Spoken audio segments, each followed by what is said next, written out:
ਵਾਹਿਗੁਰੂ ਵਾਹਿਗੁਰੂ ਵਾਹਿਗੁਰੂ ਵਾਹਿਗੁਰੂ ਵਾਹਿਗੁਰੂ ਵਾਹਿਗੁਰੂ ਵਾਹਿਗੁਰੂ ਵਾਹਿਗੁਰੂ ਵਾਹਿਗੁਰੂ ਵਾਹਿਗੁਰੂ। ਵਾਹਿਗੁਰੂ ਜੀ ਕਾ ਖਾਲਸਾ ਵਾਹਿਗੁਰੂ ਜੀ ਕੀ ਫਤਿਹ। ਆਪਾਂ ਨਾਮ ਸੱਚ ਦਾ ਲਾਹਾ ਲੈਣ ਦੇ ਲਈ ਇਸ ਸੰਸਾਰ ਦੇ ਵਿੱਚ ਆਏ ਹਾਂ। ਸਾਡਾ ਕੋਈ ਦੂਜਾ ਮਨੋਰਥ ਨਹੀਂ। ਗੁਰਬਾਣੀ ਗੁਰੂ ਸਾਨੂੰ ਫਰਮਾਨ ਕਰਦੇ ਆ ਕਿ ਤੁਸੀਂ ਆਪ ਦੇ ਘਰ ਦੀ ਪਹਿਚਾਣ ਕਰੋ। ਉਹ ਘਰ ਜਿਸ ਦੇ ਵਿੱਚੋਂ ਤੁਸੀਂ ਪੈਦਾ ਹੋਏ ਹੋ, ਉਸ ਘਰ ਜਿਹਦੇ ਵਿੱਚ ਜਾ ਕੇ ਮਹਾਰਾਜ ਕਹਿੰਦੇ ਬੰਦ ਖਲਾਸੀ ਭਾਣਾ ਹੋਏ ਹੋਰ ਆਖ ਨਾ ਸਕੈ ਕੋਈ, ਜਿੱਥੇ ਜਾ ਕੇ ਸਾਡੇ ਮਨ ਰੂਪੀ ਬੰਦ ਦੀ ਖਲਾਸੀ ਹੋ ਜਾਣੀ ਹੈ। ਸਾਨੂੰ ਗੁਰਬਾਣੀ ਰਾਹੀਂ ਸਾਧੂਆਂ ਨੇ ਵੀ ਇਹੀ ਸਮਝਾਇਆ ਹੈ ਵੀ ਇਹ ਸਰੀਰ ਦਾ ਇੱਕ ਕੱਪੜਾ ਹੈ। ਇਹ ਪੰਜਾਂ ਤੱਤਾਂ ਦਾ ਜਿਹੜਾ ਸਰੀਰ ਹੈ ਇਹ ਇੱਕ ਦੁੱਖ ਦਾ ਕੱਪੜਾ ਹੈ। ਪਰ ਦੁੱਖ ਦੇ ਕੱਪੜੇ ਤੋਂ ਪਹਿਲੋਂ ਜੇਕਰ ਅਸੀਂ ਮਨ ਕਰਕੇ ਨਾਮ ਦਾ ਜਿਹੜਾ ਕੱਪੜਾ ਹੈ, ਜਿਹਨੂੰ ਸੁੱਖ ਦਾ ਕੱਪੜਾ ਕਹਿ ਦਿੱਤਾ ਹੈ, ਉਹਨੂੰ ਪਹਿਨ ਲਈਏ ਫਿਰ ਇਹ ਸਾਨੂੰ ਨੁਕਸਾਨ ਨਹੀਂ ਪਹੁੰਚਾਉਂਦਾ। ਜਿਵੇਂ ਦੁਨਿਆਵੀ ਤੌਰ 'ਤੇ ਵੀ ਆਪਾਂ ਦੇਖਦੇ ਹਾਂ ਨਾ ਵੀ ਆਪਾਂ ਸ਼ਰਟ ਪਾਉਣ ਤੋਂ ਪਹਿਲਾਂ ਜਾਂ ਕੋਈ ਕੁੜਤਾ ਪਾਉਣ ਤੋਂ ਪਹਿਲਾਂ ਨੀਚੇ ਇੱਕ ਕਾਟਨ ਦੀ ਆਰਾਮਦਾਇਕ ਆਪਾਂ ਅੰਡਰ ਸ਼ਰਟ ਇੱਕ ਪਾਉਂਦੇ ਹਾਂ, ਬਨਿਆਨ ਪਾਉਂਦੇ ਹਾਂ, ਤਾਂ ਕਿ ਜਿਹੜਾ ਉੱਪਰ ਵਾਲਾ ਕੱਪੜਾ ਹੈ ਉਹ ਸਿੱਧਾ ਸਾਡੀ ਸਕਿਨ ਦੇ ਨਾਲ ਨਾ ਲੱਗੇ। ਔਰ ਇਹ ਜੋ ਨਰਮ ਕੱਪੜਾ ਹੈ ਇਹ ਸਾਡੀ ਸਕਿਨ ਦੇ ਨਾਲ ਲੱਗ ਕੇ ਜੋ ਵੀ ਪਸੀਨਾ ਗੰਦਗੀ ਉਹ ਸੋਖਦਾ ਰਹੇ ਔਰ ਸਾਡੇ ਸਰੀਰ ਨੂੰ ਗਰਮੀ ਦੇ ਨਾਲ ਗਰਮ ਨਾ ਹੋਣ ਦੇਵੇ ਅਤੇ ਜਦੋਂ ਠੰਡ ਹੁੰਦੀ ਹੈ ਉਦੋਂ ਠੰਡਾ ਨਾ ਹੋਣ ਦੇਵੇ। ਇਹ ਰੱਖਿਆ ਕਰਦਾ ਇੱਕ। ਇਸੇ ਤਰੀਕੇ ਹੀ ਆਪਾਂ ਸੂਖਮ ਦੇ ਵਿੱਚ ਜਿਹੜਾ ਖੇਲ ਹੈ ਉਹ ਵੀ ਕੁਛ ਇਸੇ ਤਰੀਕੇ ਦਾ ਹੀ ਆ। ਮਨ ਨੇ ਜੇਕਰ ਸਿੱਧਾ ਹੀ ਇਸ ਪੰਜਾਂ ਤੱਤਾਂ ਦੇ ਸਰੀਰ ਦੇ ਨਾਲ ਸੰਪਰਕ ਕਰ ਲਿਆ ਤਾਂ ਇਹ ਸਰੀਰ ਦੇ ਵਿੱਚ ਕਰਮ ਚੱਲ ਰਿਹਾ। ਮਹਾਰਾਜ ਕਹਿੰਦੇ ਨੇ ਕਰਮੀ ਆਵੇ ਕੱਪੜਾ ਨਦਰੀ ਮੋਖ ਦੁਆਰ। ਹੁਣ ਕਰਮ ਜਿਹੜਾ ਹੈ ਉਸ ਨੂੰ ਕੁਦਰਤ ਨੇ ਦੋ ਭਾਗਾਂ ਦੇ ਵਿੱਚ ਵੰਡਿਆ। ਦੁੱਖ ਸੁੱਖ ਦਾ ਕਰਮ, ਹਰਖ ਸੋਗ ਦਾ ਕਰਮ, ਮਾਣ ਅਪਮਾਨ ਦਾ ਕਰਮ, ਊਚ ਨੀਚ ਦਾ ਕਰਮ, ਜਨਮ ਮਰਨ ਦਾ ਕਰਮ। ਤੇ ਸਾਰਾ ਕਰਮ ਕਿਵੇਂ ਚੱਲਦਾ? ਹਉਮੈ ਵਸ ਤੇ ਮਾਇਆ ਵਸ ਪੈ ਕੇ। ਹੁਣ ਇਹ ਜਦੋਂ ਆਪਾਂ ਸਿੱਧਾ ਸਰੀਰ ਦੇ ਨਾਲ ਕਨੈਕਟ ਕਰ ਲੈਂਦੇ ਹਾਂ, ਇਹਦੇ ਵਿੱਚ ਜੋ ਲਗਾਤਾਰ ਬਦਲਾਅ ਹੁੰਦੇ ਆ, ਇਹਦੇ ਵਿੱਚ ਬਹੁਤ ਸਾਰੀ 84 ਲੱਖ ਜੂਨ ਹੈ। 84 ਲੱਖ ਜੂਨ ਦੀ ਬਹੁਤ ਸਾਰੀ ਕਿਸਮ ਲਗਾਤਾਰ ਤੱਤ ਜਨਮਦੇ ਰਹਿੰਦੇ ਆ, ਮਰਦੇ ਰਹਿੰਦੇ ਆ। ਸਾਡੇ ਸਰੀਰ ਦੇ ਵਿੱਚ ਜਨਮ ਮਰਨ ਚੱਲਦਾ ਰਹਿੰਦਾ। ਜਿਵੇਂ ਕਿ ਸਾਨੂੰ ਦੱਸਿਆ ਗਿਆ ਇਹ ਸਾਡਾ ਸਰੀਰ ਗੁਰਬਾਣੀ ਦੇ ਮੁਤਾਬਕ ਅਖੰਡਾਂ ਬ੍ਰਹਿਮੰਡਾਂ ਦਾ ਨਕਸ਼ਾ ਹੈ। ਤਾਂ ਇਸ ਕਰਕੇ ਇਹਦੇ ਵਿੱਚ ਬਹੁਤ ਸਾਰੀਆਂ ਨਾੜੀਆਂ ਨੇ ਜਿਨ੍ਹਾਂ ਦੇ ਵਿੱਚ ਬਹੁਤ ਸਾਰੀ ਜੂਨ ਅਤੇ ਜੋ ਬਾਹਰ ਖੰਡ ਬ੍ਰਹਿਮੰਡ ਦਾ ਨਕਸ਼ਾ ਹੈ ਉਹ ਸਾਡੇ ਅੰਦਰ ਵੀ ਰੋਟੇਸ਼ਨ ਕਰਦਾ ਰਹਿੰਦਾ ਹੈ। ਇਸ ਕਰਕੇ ਕਿਉਂਕਿ ਇਹ ਇੱਕ ਬਹੁਤ ਸਾਰੇ ਜੀਆਂ ਦਾ ਸਮੂਹ ਆ, ਇਹ ਸਰੀਰ ਛੋਟੇ ਛੋਟੇ ਸੈੱਲਾਂ ਦਾ, ਛੋਟੀਆਂ ਛੋਟੀਆਂ ਜਾਨਾਂ ਦਾ ਸਮੂਹ ਹੈ। ਉਹਨਾਂ ਦੇ ਵਿੱਚ ਜਾਨ ਹੋਣ ਕਰਕੇ ਉਹਨਾਂ ਦੇ ਵੀ ਆਪੋ ਆਪ ਦੇ ਵਿਚਾਰ ਨੇ। ਜਿਹੜੇ ਸੈੱਲ ਨੇ ਸਾਡੇ ਸਰੀਰ ਦੇ ਵਿੱਚ 84 ਲੱਖ ਜੂਨ, ਉਹਨਾਂ ਦੇ ਆਪ ਦੇ ਵਿਚਾਰ ਨੇ। ਉਹ ਸਾਡੇ ਸਰੀਰ ਦੇ ਵਿੱਚ ਜਿਨ੍ਹਾਂ ਨੂੰ ਮਹਾਰਾਜ ਕਹਿੰਦੇ ਆ ਰੰਗ ਹੱਸੈ ਰੰਗ ਰੋਵੈ ਚੁੱਪ ਵੀ ਕਰ ਜਾਏ ਪਰਵਾਹ ਨਹੀਂ ਕਿਸੇ ਕੇਰੀ ਬਾਜ ਸੱਚੇ ਨ। ਉਹ ਅੰਦਰ ਝਗੜਾ ਵੀ ਕਰਦੇ ਨੇ, ਕਿਉਂਕਿ ਜਿੰਨੀ 84 ਲੱਖ ਜੂਨ ਇੱਕ ਮਾਨਸ ਜਾਮੇ ਤੋਂ ਬਿਨਾਂ ਉਹ ਸਿੱਧਾ ਡਾਇਰੈਕਟ ਨਾਮ ਦਾ ਲਾਹਾ ਨਹੀਂ ਲੈ ਸਕਦੀ। ਉਹਨੂੰ ਕਾਲ ਨੇ ਵਸ ਕੀਤਾ ਹੋਇਆ ਪਵਨ ਦਾ ਜਾਲ ਪਾ ਕੇ। ਉਹ ਅੰਦਰ ਆਪ ਦੇ ਹਾਵ ਭਾਵ ਦੇ ਵਿੱਚ ਵਿਚਰਦੇ ਹੋਏ ਸਾਡੇ ਸਰੀਰ ਦੇ ਵਿੱਚ ਉਥਲ ਪੁਥਲ ਕਰਦੇ ਰਹਿੰਦੇ ਆ। ਅਤੇ ਉਹਨਾਂ ਸਾਰਿਆਂ ਨੂੰ ਕਾਮ ਕ੍ਰੋਧ ਲੋਭ ਮੋਹ ਹੰਕਾਰ, ਕੁਛ ਜੂਨਾਂ ਸਾਡੇ ਦੇਹੀ ਦੇ ਵਿੱਚ ਕਾਮ ਨੇ, ਕਾਮ ਦੀਆਂ ਜੂਨਾਂ ਆ, ਕੁਛ ਸਾਡੀ ਦੇਹੀ ਦੇ ਵਿੱਚ ਕ੍ਰੋਧ ਦੀਆਂ ਜੂਨਾਂ ਆ। ਛੋਟੇ ਛੋਟੇ ਜਿਹੜੇ ਸਾਡੇ ਅੱਖਾਂ ਨਾਲ ਵੀ ਸੈੱਲ ਨਹੀਂ ਦਿਖਦੇ, ਪਰ ਉਹਨਾਂ ਦੀਆਂ ਆਪ ਦੀਆਂ ਸੈਂਸ ਹੁੰਦੀਆਂ ਨੇ, ਆਪ ਦੇ ਵਿਚਾਰ ਹੁੰਦੇ ਨੇ, ਆਕਾਰ ਹੁੰਦੇ ਨੇ, ਉਹ ਚੱਲਦੇ ਰਹਿੰਦੇ ਆ। ਇਸੇ ਤਰੀਕੇ ਸਾਡੀ ਦੇਹੀ ਦੇ ਵਿੱਚ ਲੱਖਾਂ ਹੀ ਜੀਵ ਹਰ ਸਮੇਂ ਕਾਮ ਕਰ ਰਹੇ ਨੇ, ਕਾਮ ਦੀ ਅਵਸਥਾ ਵਿੱਚ ਨੇ, ਭੋਗ ਦੀ ਅਵਸਥਾ ਵਿੱਚ ਨੇ। ਸਾਡੀ ਦੇਹੀ ਦੇ ਵਿੱਚ ਲੱਖਾਂ ਹੀ ਜੀਵ ਜਿਹੜੇ ਨੇ ਉਹ ਕੱਟ ਵੱਢ ਕਰ ਰਹੇ ਨੇ ਆਪਸ ਦੇ ਵਿੱਚ। ਲੱਖਾਂ ਹੀ ਜੀਵ ਜਿਹੜੇ ਨੇ ਉਹ ਸਾਡੀ ਦੇਹੀ ਦੇ ਵਿੱਚ ਖਾਣਾ ਬਣਾਉਣ ਦੇ ਲਈ ਲੱਗੇ ਹੋਏ ਨੇ, ਕੁਛ ਪਚਾਉਣ ਦੇ ਲਈ ਲੱਗੇ ਹੋਏ ਨੇ। ਔਰ ਜਿਵੇਂ ਆਪਾਂ ਦੇਖਦੇ ਹਾਂ ਸਾਰਾ ਸੰਸਾਰ ਜਿਹੜਾ ਹੈ ਪੰਜਾਂ ਨੇ ਵਸ ਕੀਤਾ ਹੋਇਆ। ਸਾਡੇ ਅੰਦਰ ਵਸਣ ਵਾਲੇ ਸੈੱਲਾਂ ਦਾ ਇਹਨਾਂ ਨੇ ਵੀ ਅੰਦਰ ਧੜੇ ਬਣਾਏ ਹੋਏ ਆ, ਇਹਨਾਂ ਦੇ ਵੀ ਅੰਦਰ ਗਰੁੱਪ ਆ। ਸੋ ਇਸੇ ਕਰਕੇ ਇਹ ਜਿਹੜੇ ਜੀਵ ਆ, ਇਹਨਾਂ ਦੇ ਕਰਕੇ ਸਾਡੀ ਬੋਡੀ ਦੇ ਵਿੱਚ ਵੱਖੋ ਵੱਖਰੇ ਸਾਡੇ ਆਪ ਦੇ ਵਿਚਾਰ ਬਦਲਦੇ ਰਹਿੰਦੇ ਨੇ, ਸਾਡੇ ਹਾਵ ਭਾਵ ਬਦਲਦੇ ਰਹਿੰਦੇ ਨੇ। ਗਰਮੈਸ਼ ਅਤੇ ਠੰਡ ਦੇ ਆਵਾਜ਼ ਜੋ ਇਹਨਾਂ ਦੀ ਅੰਦਰੋਂ ਆਉਂਦੀ ਰਹਿੰਦੀ ਆ, ਉਹਦੇ ਮੁਤਾਬਕ ਹਾਵ ਭਾਵ ਬਦਲਦੇ ਰਹਿੰਦੇ ਆ। ਹੁਣ ਇਹ ਸਾਰੇ ਸਰੀਰ ਦੇ ਸਮੂਹ ਨੂੰ, 84 ਲੱਖ ਜੂਨ ਦੇ ਸਮੂਹ ਨੂੰ ਇੱਕ ਚਮੜੇ ਦੇ ਵਿੱਚ ਵਲੇਟ ਕੇ ਇੱਕ ਜੂਨਾਂ ਦੀ ਖਾਣ ਬਣਾ ਦਿੱਤਾ ਗਿਆ। ਹੁਣ ਅੰਦਰ ਵੱਖੋ ਵੱਖਰੇ ਜੀਵਾਂ ਦੀਆਂ ਵੱਖੋ ਵੱਖਰੀਆਂ ਖੁਰਾਕਾਂ ਆ। ਹੁਣ ਇਹ ਜੇਕਰ ਮਨ ਸਿੱਧਾ ਦੇਹੀ ਦੇ ਨਾਲ ਕਨੈਕਸ਼ਨ ਕਰ ਲੈਂਦਾ ਹੈ ਅਤੇ ਇਸ ਦੇਹੀ ਦੇ ਵਿੱਚ ਦਿਨ ਰਾਤ ਜਿਹੜੇ ਲੱਖਾਂ ਜੀਆਂ ਦੇ ਸਮੂਹ ਨੇ ਉਹ ਵਿਚਾਰ ਫੁਰਨੇ ਲੈ ਰਹੇ ਨੇ। ਮਨ ਨੇ ਰਾਜਾ ਬਣ ਕੇ ਇਹਨਾਂ ਸਾਰੇ ਸਰੀਰ ਦੇ ਵਿੱਚ ਵਸਣ ਵਾਲੇ ਸੈੱਲਾਂ ਨੂੰ ਕਵਰ ਕਰਨਾ ਹੁੰਦਾ ਹੈ। ਸਰੀਰ ਦੇ ਵਿੱਚ ਸਮੇਂ ਸਮੇਂ 'ਤੇ ਨਿਰੰਤਰ ਰੂਪ ਵਿੱਚ ਗਰਮੈਸ਼, ਨਿਰੰਤਰ ਰੂਪ ਵਿੱਚ ਪਾਣੀ, ਸਮੇਂ ਸਮੇਂ 'ਤੇ ਜਲ ਦਾ ਪ੍ਰਬੰਧ, ਹਵਾ ਦਾ ਪ੍ਰਬੰਧ, ਅਗਨ ਦਾ ਪ੍ਰਬੰਧ, ਇਹਨੂੰ ਮੇਨਟੇਨ ਕਰਕੇ ਅਸੀਂ ਰੱਖਣਾ ਹੁੰਦਾ। ਅਤੇ ਜਿਵੇਂ ਸਾਡੇ ਮਨ ਨੂੰ ਇਸ ਸਰੀਰ ਦਾ ਮੁਖੀ ਬਣਾਇਆ ਗਿਆ, ਇਸ ਦੀ ਖੁਰਾਕ ਅੰਮ੍ਰਿਤ ਰਸ ਹੈ ਜੋ ਕਿ ਨਿਰੰਕਾਰ ਦੇ ਘਰ ਦੇ ਵਿੱਚ ਹੈ, ਕਾਲ ਦੇ ਦੇਸ਼ ਦੇ ਵਿੱਚ ਨਹੀਂ ਹੈਗੀ। ਇਸੇ ਤਰੀਕੇ ਇਹ ਛੋਟੇ ਛੋਟੇ ਸੈੱਲਾਂ ਦੇ ਵਿੱਚ ਵੀ ਮਨ ਨੇ। ਮਨ ਤੋਂ ਬਿਨਾਂ ਕੋਈ ਜੂਨ ਭੋਗ ਨਹੀਂ ਸਕਦਾ। ਮਨ ਨੂੰ ਹੀ ਭੋਗੀ ਬਣਾਇਆ ਗਿਆ, ਮਨ ਨੂੰ ਹੀ ਰਾਜਾ ਬਣਾਇਆ ਗਿਆ। ਉਹਨਾਂ ਮਨਾਂ ਦੀ ਵੀ ਖੁਰਾਕ ਅੰਮ੍ਰਿਤ ਰਸ ਹੈ। ਜਿਹੜੇ ਗੁਰਮੁਖ ਫਿਰ ਜਾਗਰਤ ਅਵਸਥਾ ਵਿੱਚ ਹੁੰਦੇ ਨੇ ਉਹ ਆਪਦੇ ਸਰੀਰ ਦੇ ਵਿੱਚ ਗਰਮੈਸ਼ ਦਾ, ਅਗਨ ਤੱਤ ਦਾ, ਪਾਣੀ ਦਾ, ਹਵਾ ਦਾ, ਇਹ ਸਾਰਾ ਬੈਲੈਂਸ ਵੀ ਬਣਾ ਕੇ ਰੱਖਦੇ ਨੇ। ਨਾਲੋਂ ਨਾਲ ਅੰਦਰ ਅੰਮ੍ਰਿਤ ਰਸ ਦੀ ਖੁਰਾਕ ਨੂੰ ਇਸ ਦੇਹੀ ਦੇ ਵਿੱਚ, ਕਿਉਂਕਿ ਇਹ ਤੱਤ ਸਿੱਧਾ ਤਾਂ ਕੱਢ ਕੇ ਪੀ ਨਹੀਂ ਸਕਦੇ, ਪਚਾਉਂਦੇ ਰਹਿੰਦੇ ਆ। ਅਤੇ ਇਹ ਦੇਹੀ ਦਾ ਸੰਤੁਲਨ ਠੀਕ ਬਣਿਆ ਰਹਿੰਦਾ। ਇਹ ਮਨ ਦੇ ਵੱਸ ਹੋ ਕੇ ਚੱਲਦੀ ਹੈ। ਹੁਣ ਜਿਹੜਾ ਮਨ ਆਕੀ ਹੋਇਆ ਮਨ ਹੈ ਨਿਰੰਕਾਰ ਤੋਂ, ਉਹ ਸਿੱਧਾ ਇਸ ਸਰੀਰ ਦੇ ਨਾਲ ਪ੍ਰਵੇਸ਼ ਕਰ ਜਾਂਦਾ ਹੈ। ਉਹਨੂੰ ਪਤਾ ਨਹੀਂ ਲੱਗਦਾ ਵੀ ਸਰੀਰ ਦੇ ਵਿੱਚ ਜੋਤ ਕਿੱਥੇ ਆ, ਨਾਮ ਕਿੱਥੇ ਆ, ਕਿਵੇਂ ਇਸ ਸਰੀਰ ਨੂੰ ਮੇਨਟੇਨ ਕਰਨਾ ਹੈ, ਕਿਵੇਂ ਇਸ ਸਰੀਰ ਦੇ ਵਿੱਚ ਅਸਥੂਲ ਜੂਨਾਂ ਵੀ ਨੇ, ਸੂਖਮ ਜੂਨਾਂ ਵੀ ਨੇ। ਔਰ ਇਸ ਸਰੀਰ ਦੇ ਵਿੱਚ ਮੈਂ ਇੱਕ ਮਨ ਸਰੂਪੀ ਆਇਆ ਹੋਇਆ, ਮੇਰੇ ਨਾਲ ਵੀ ਹੋਰ ਸੂਖਮ ਪਰਿਵਾਰ ਵੱਸਦਾ ਪਿਆ। ਜੋ ਵੀ ਗਤੀਵਿਧੀ ਮੈਂ ਇਸ ਸਰੀਰ ਵਿੱਚ ਰਹਿ ਕੇ ਕਰਦਾ, ਕਰਮ ਕਰਦਾ, ਉਹਦਾ ਸਾਰਾ ਲੇਖਾ ਜੋਖਾ ਹੋ ਰਿਹਾ ਹੈ ਅਤੇ ਉਹ ਸਿੱਧਾ ਹੀ ਇਸ ਸਰੀਰ ਨਾਲ ਸੰਪਰਕ ਕਰ ਲੈਂਦਾ। ਔਰ ਇੱਕ ਨਹੀਂ, ਦੋ ਨਹੀਂ, ਸਾਰਾ ਸੰਸਾਰ ਹੀ ਇਸੇ ਤਰੀਕੇ ਸਰੀਰ ਦੇ ਨਾਲ ਸੰਪਰਕ ਕਰਦਾ ਹੈ। ਆਪ ਦੀ ਜ਼ਿੰਮੇਵਾਰੀ ਛੱਡ ਜਾਂਦਾ।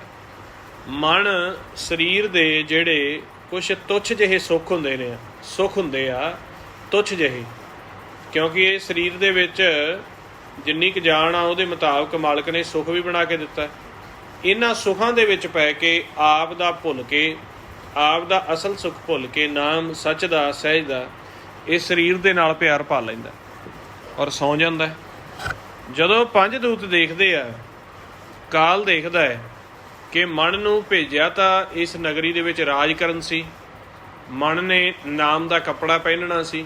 ਨਾਮ ਦੇ ਵਿੱਚ ਆਪ ਦੀ ਸੁਰਤੀ ਦੇ ਰਾਹੀਂ ਸੰਜੋਗ ਕਰਕੇ ਮਨ ਨੂੰ ਆਪਦੇ ਆਪ ਨੂੰ ਜਗਾਉਣਾ ਸੀ। ਜਾਗ ਕੇ ਸਿੱਧਾ ਇਸ ਦੇਹੀ ਵਿੱਚ ਸੰਪਰਕ ਨਹੀਂ ਸੀ ਕਰਨਾ। ਪਹਿਲੋਂ ਜਦੋਂ ਅਸੀਂ ਨਾਮ ਵਿੱਚ ਧਿਆਨ ਧਰ ਕੇ ਸੱਚ ਦੀ ਸੇਵਾ ਕਰਦੇ ਹਾਂ ਤੇ ਸਾਡੇ ਮਨ ਦੇ ਉੱਪਰ ਸੂਖਮ ਨਾਮ ਦਾ ਕੱਪੜਾ ਪਾਇਆ ਜਾਂਦਾ ਹੈ। ਉਹ ਪ੍ਰਕਾਸ਼ ਦੀ ਕਾਰ ਕੀਤੀ ਜਾਂਦੀ ਹੈ। ਸਾਡੇ ਮਨ ਨੂੰ ਅੰਮ੍ਰਿਤ ਦੇ ਨਾਲ ਧੋਤਾ ਜਾਂਦਾ ਹੈ। ਸਾਡੇ ਮਨ ਨੂੰ ਅੰਮ੍ਰਿਤ ਦੇ ਨਾਲ ਧੋ ਕੇ ਸੁੱਚ ਤੇ ਨਿਰਮਲ ਕਰਕੇ ਫਿਰ ਉਸ ਤੋਂ ਬਾਅਦ ਵੀ ਇਹਦਾ ਇਹ ਕੱਪੜਾ ਲੱਥ ਨਾ ਜਾਵੇ, ਮਨ ਨੇ ਸੱਚ ਤੇ ਨਾਮ ਦੇ ਸਨਮੁਖ ਰਹਿ ਕੇ ਇਸ ਦੇਹੀ ਦੇ ਵਿੱਚ ਪ੍ਰਵੇਸ਼ ਕਰਨਾ ਹੁੰਦਾ ਹੈ। ਤਾਂ ਹੀ ਫਿਰ ਇਹਦੇ ਕੋਲ ਜਦੋਂ ਇੰਨਾ ਬਲ ਹੋਏਗਾ ਤੇ ਆਪ ਦੀ ਦੇਹੀ ਨੂੰ ਕੰਟਰੋਲ ਕਰ ਸਕੇਗਾ। ਕਿਉਂਕਿ ਇਸ ਦੇਹੀ ਦੇ ਵਿੱਚ ਕਾਲ ਇਹਨਾਂ ਤੱਤਾਂ ਨੂੰ ਸੁੱਖ ਲੈਣ ਨਹੀਂ ਦਿੰਦਾ, ਸੰਤੁਲਨ ਵਿਗਾੜ ਕੇ ਰੱਖਦਾ ਹੈ। ਕਿਉਂਕਿ ਕਾਲ ਤਸ਼ੱਦਦ ਕਰਦਾ ਹੈ। ਕਿਉਂਕਿ ਨਾਮ ਤੋਂ ਬਿਨਾਂ ਹੋਰ ਕਿਸੇ ਵੀ ਅਵਸਥਾ ਦੇ ਵਿੱਚ ਸੁੱਖ ਨਹੀਂ ਹੈਗਾ। ਔਰ ਕਾਲ ਲਗਾਤਾਰ ਇਹਨਾਂ ਤੱਤਾਂ ਦੇ ਉੱਪਰ ਤਸ਼ੱਦਦ ਕਰਦਾ ਰਹਿੰਦਾ ਹੈ।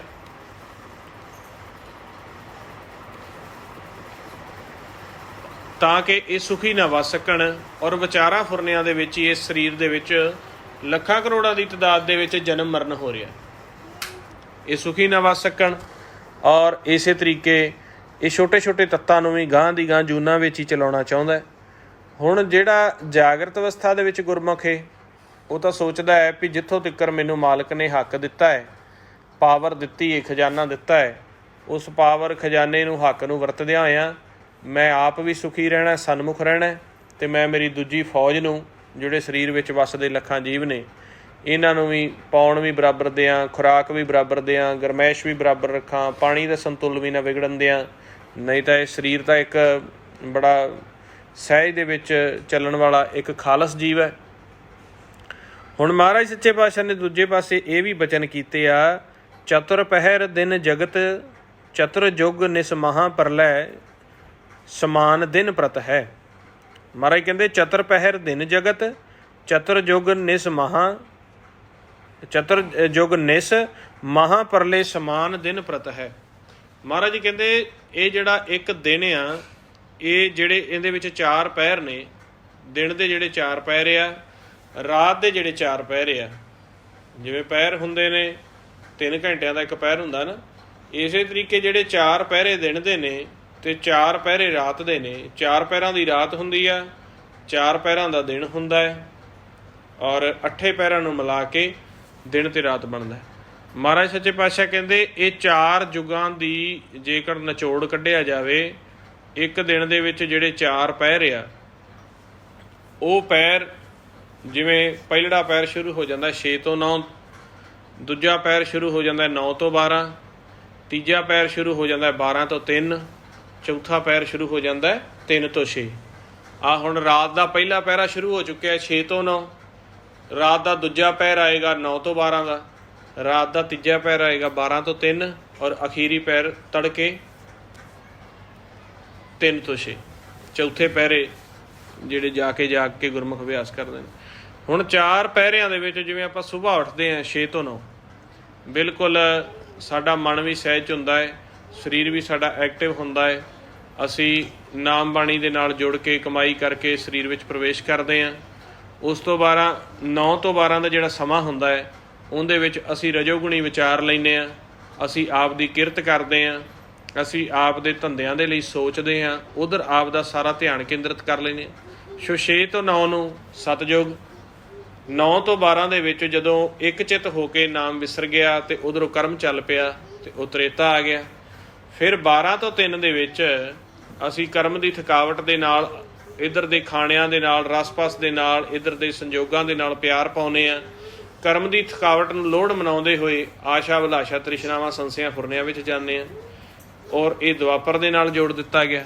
ਇਸੇ ਤਰੀਕੇ 3 ਤੋਂ 6 ਜਿਹੜਾ ਸ਼ਾਮ ਦਾ ਪਹਿਰ ਹੈ, ਉਹਦੇ ਵਿੱਚ ਆਪਾਂ ਦੇਖਦੇ ਹਾਂ ਜਿਹੜਾ ਮਨਮੁਖੀ ਜੀਵ ਆ ਸਾਰਾ ਦਿਨ ਧੰਦੇ ਦੇ ਵਿੱਚ ਫਸਿਆ ਹੋਇਆ, ਸ਼ਾਮ ਨੂੰ ਇੱਕ ਦੂਜੇ ਦੇ ਨਾਲ ਫਿਰ ਬੈਠ ਕੇ ਰਲ ਮਿਲ ਕੇ ਨਸ਼ਾ ਕਰਦਾ ਹੈ, ਇੱਕ ਦੂਜੇ ਨੂੰ ਮੰਦੇ ਵਚਨ ਬੋਲਦਾ ਹੈ, ਅਤੇ ਸ਼ਾਮ ਨੂੰ ਚੌਥੇ ਪਹਿਰੇ ਤੱਕ ਜਾਂਦਿਆਂ ਜਦੋਂ ਫਿਰ ਅਗਲੇ 4 ਪਹਿਰ ਰਾਤ ਦੇ ਸ਼ੁਰੂ ਹੁੰਦੇ ਨੇ, ਅਤੇ ਜਦੋਂ ਰਾਤ ਦਾ ਪਹਿਲਾ ਪਹਿਰਾ ਆਉਂਦਾ ਹੈ, ਦਿਨ ਖਤਮ ਹੋ ਜਾਂਦਾ ਹੈ, ਤੇ ਮਹਾਰਾਜ ਸੱਚੇ ਪਾਤਸ਼ਾਹ ਕਹਿੰਦੇ ਇੱਕ ਮਹਾਂਪਰਲੋ ਹੋ ਜਾਂਦੀ ਏ ਕਿ ਜਿਹੜੇ ਤਾਂ ਗੁਰਮੁਖ ਹੁੰਦੇ ਨੇ ਉਹ ਜਦੋਂ ਰਾਤ ਦਾ ਪਹਿਲੜਾ ਪਹਿਰਾ ਆਉਂਦਾ ਹੈ ਉਹ ਸਾਰੇ ਦਿਨ ਦਾ ਕਰਮ ਕਰਕੇ ਨਾਮ ਦੇ ਵਿੱਚ ਸਮਾ ਕੇ ਇੱਕ ਦੂਜੇ ਨੂੰ ਯਾਦ, ਇੱਕ ਮਾਲਕ ਨੂੰ ਯਾਦ ਰੱਖਦੇ ਹੋਏ ਆਪ ਦਾ ਕਰਮ ਨਿਬੇੜ ਜਾਂਦੇ ਆ ਔਰ ਸ਼ਾਮ ਨੂੰ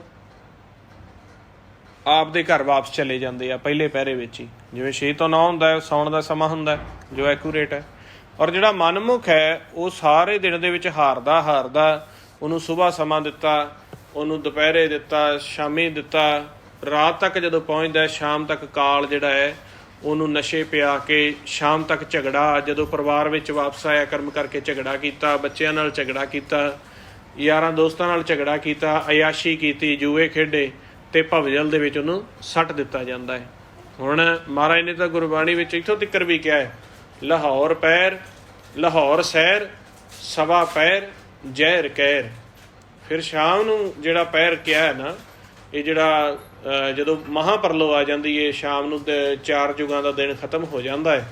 ਇੱਕ 4 ਯੁਗਾਂ ਦੀ ਜਿਹੜੀ ਕਹਾਣੀ ਹੈ ਉਹਨੂੰ ਇੱਕ ਦਿਨ ਦੀ ਅਵਸਥਾ ਦੇ ਵਿੱਚ ਮਹਾਰਾਜ ਨੇ ਵੰਡ ਕੇ ਦੱਸਿਆ ਹੈ ਵੀ ਜਿਵੇਂ ਇੱਕ ਦਿਨ ਦੀ ਸੁਬਾਹ ਦੀ ਅਵਸਥਾ 6 ਤੋਂ ਲੈ ਕੇ ਸ਼ਾਮ ਨੂੰ 6 ਵਜੇ ਤੱਕ ਜਿਵੇਂ ਇਨਸਾਨੀ ਸਰੀਰ ਜਿਹੜਾ ਹੈ, ਜਿਵੇਂ ਆਪਾਂ ਗੁਰਬਾਣੀ ਦੇ ਵਿੱਚ ਦੇਖਦੇ ਹਾਂ ਪਹਿਰਿਆਂ ਦੀ ਕਾਫੀ ਬਾਣੀ ਜਿਹੜੀ ਆ ਉਹ ਪਹਿਰਿਆਂ ਦੇ ਵਿੱਚ ਲਿਖੀ ਗਈ ਹੈ, ਜਿਹਦੇ ਵਿੱਚ ਜ਼ਿੰਦਗੀ ਨੂੰ 4 ਪਹਿਰਿਆਂ ਵਿੱਚ ਵੰਡ ਕੇ ਦਰਸਾਇਆ ਗਿਆ, ਦਿਨ ਨੂੰ ਵੀ 4 ਪਹਿਰਿਆਂ ਦੇ ਵਿੱਚ ਵੰਡ ਕੇ ਦਰਸਾਇਆ ਗਿਆ, ਰਾਤ ਨੂੰ ਵੀ 4 ਪਹਿਰਿਆਂ 'ਚ ਵੰਡ ਕੇ ਅਲੱਗ-ਅਲੱਗ ਅਵਸਥਾ ਕਿਵੇਂ ਕਿਵੇਂ ਮਨ ਪਹਿਰਿਆਂ ਦੇ ਵਿੱਚ ਵਿਚਰਦਾ ਹੈ, ਜਿਹਨੂੰ ਕਹਿੰਦੇ ਨੇ ਪਹਿਰਿਆਂ ਕੇ ਘਰ ਗਾਵਣਾ।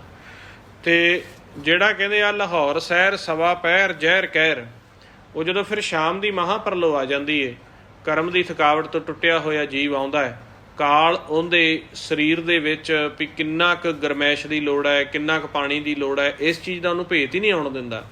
ਵੀ ਉਹਨੂੰ ਮਨ ਨੂੰ ਵੀ ਅੰਮ੍ਰਿਤ ਰਸ ਦੀ ਸਾਰਾ ਦਿਨ ਲੋੜ ਹੁੰਦੀ ਹੈ, ਕਿਉਂਕਿ ਸਾਰਾ ਦਿਨ ਕਰਮ ਇੰਨੀ ਐਨਰਜੀ ਖਿੱਚਦਾ ਹੈ। ਕਰਮ ਦੇ ਦੇਸ਼ ਵਿੱਚ ਵਿਚਰਦਿਆਂ ਹੋਇਆਂ ਮਨ ਨੈਗੇਟਿਵ ਰਹਿੰਦਾ ਹੈ, ਫੁਰਨੇ ਵਿਚਾਰ ਆਉਂਦੇ ਰਹਿੰਦੇ ਆ, ਤੇ ਨਾਲ ਨਾਲ ਤਾਂ ਸਿਮਰਨ ਚਾਹੀਦਾ ਹੀ ਹੈ। ਪਰ ਜਦੋਂ ਥਕਾਵਟ, ਕਰਮ ਦੀ ਥਕਾਵਟ ਸ਼ਾਮ ਤੱਕ ਹੋ ਜਾਣੀ ਹੈ ਤੇ ਫਿਰ ਆਪ ਦੇ ਮਨ ਨੂੰ ਧੋ ਕੇ ਤਨ ਨੂੰ ਸਹਿਜ ਵਿੱਚ ਕਰਕੇ ਜੋ ਸਰੀਰ ਦਾ ਲੰਗਰ ਪ੍ਰਸ਼ਾਦਾ ਛਕਾ ਕੇ ਨਹਾਉਣ ਧੋਣ ਕਰਕੇ ਸ਼ਾਮ ਨੂੰ ਅਸੀਂ ਵਾਪਸ ਜਾਣਾ ਹੁੰਦਾ ਹੈ ਤਾਂ ਕਿ ਸਾਰਾ ਖੇਲ ਠੀਕ ਹੋ ਜਾਏ। ਤੇ ਜਿਵੇਂ ਰਹਿ ਰਾਸ ਦਾ ਸਮਾਂ ਸਾਨੂੰ ਤਾਂ ਹੀ ਬਖਸ਼ਿਆ ਨਾ ਵੀ ਬਾਣੀ ਦੀ ਬ੍ਰਹਮ ਦੀ ਵਿਚਾਰ ਕਰਕੇ ਫਿਰ ਜਦੋਂ ਰਾਤ ਨੂੰ ਵੀ ਅਸੀਂ ਇਸ ਸਰੀਰ ਨੂੰ ਛੱਡਣਾ ਹੁੰਦਾ ਹੈ ਤੇ ਅਸੀਂ ਫਿਰ ਸੋਹਿਲਾ ਸਾਹਿਬ ਜੀ ਦੀ ਵਿਚਾਰ ਕਰਕੇ ਸਿਮਰਨ ਕਰਦਿਆਂ ਨਾਮ ਰਸ ਲੈਂਦਿਆਂ ਹੋਏ ਆਪਦੇ ਘਰ ਚਲੇ ਜਾਣਾ ਹੁੰਦਾ।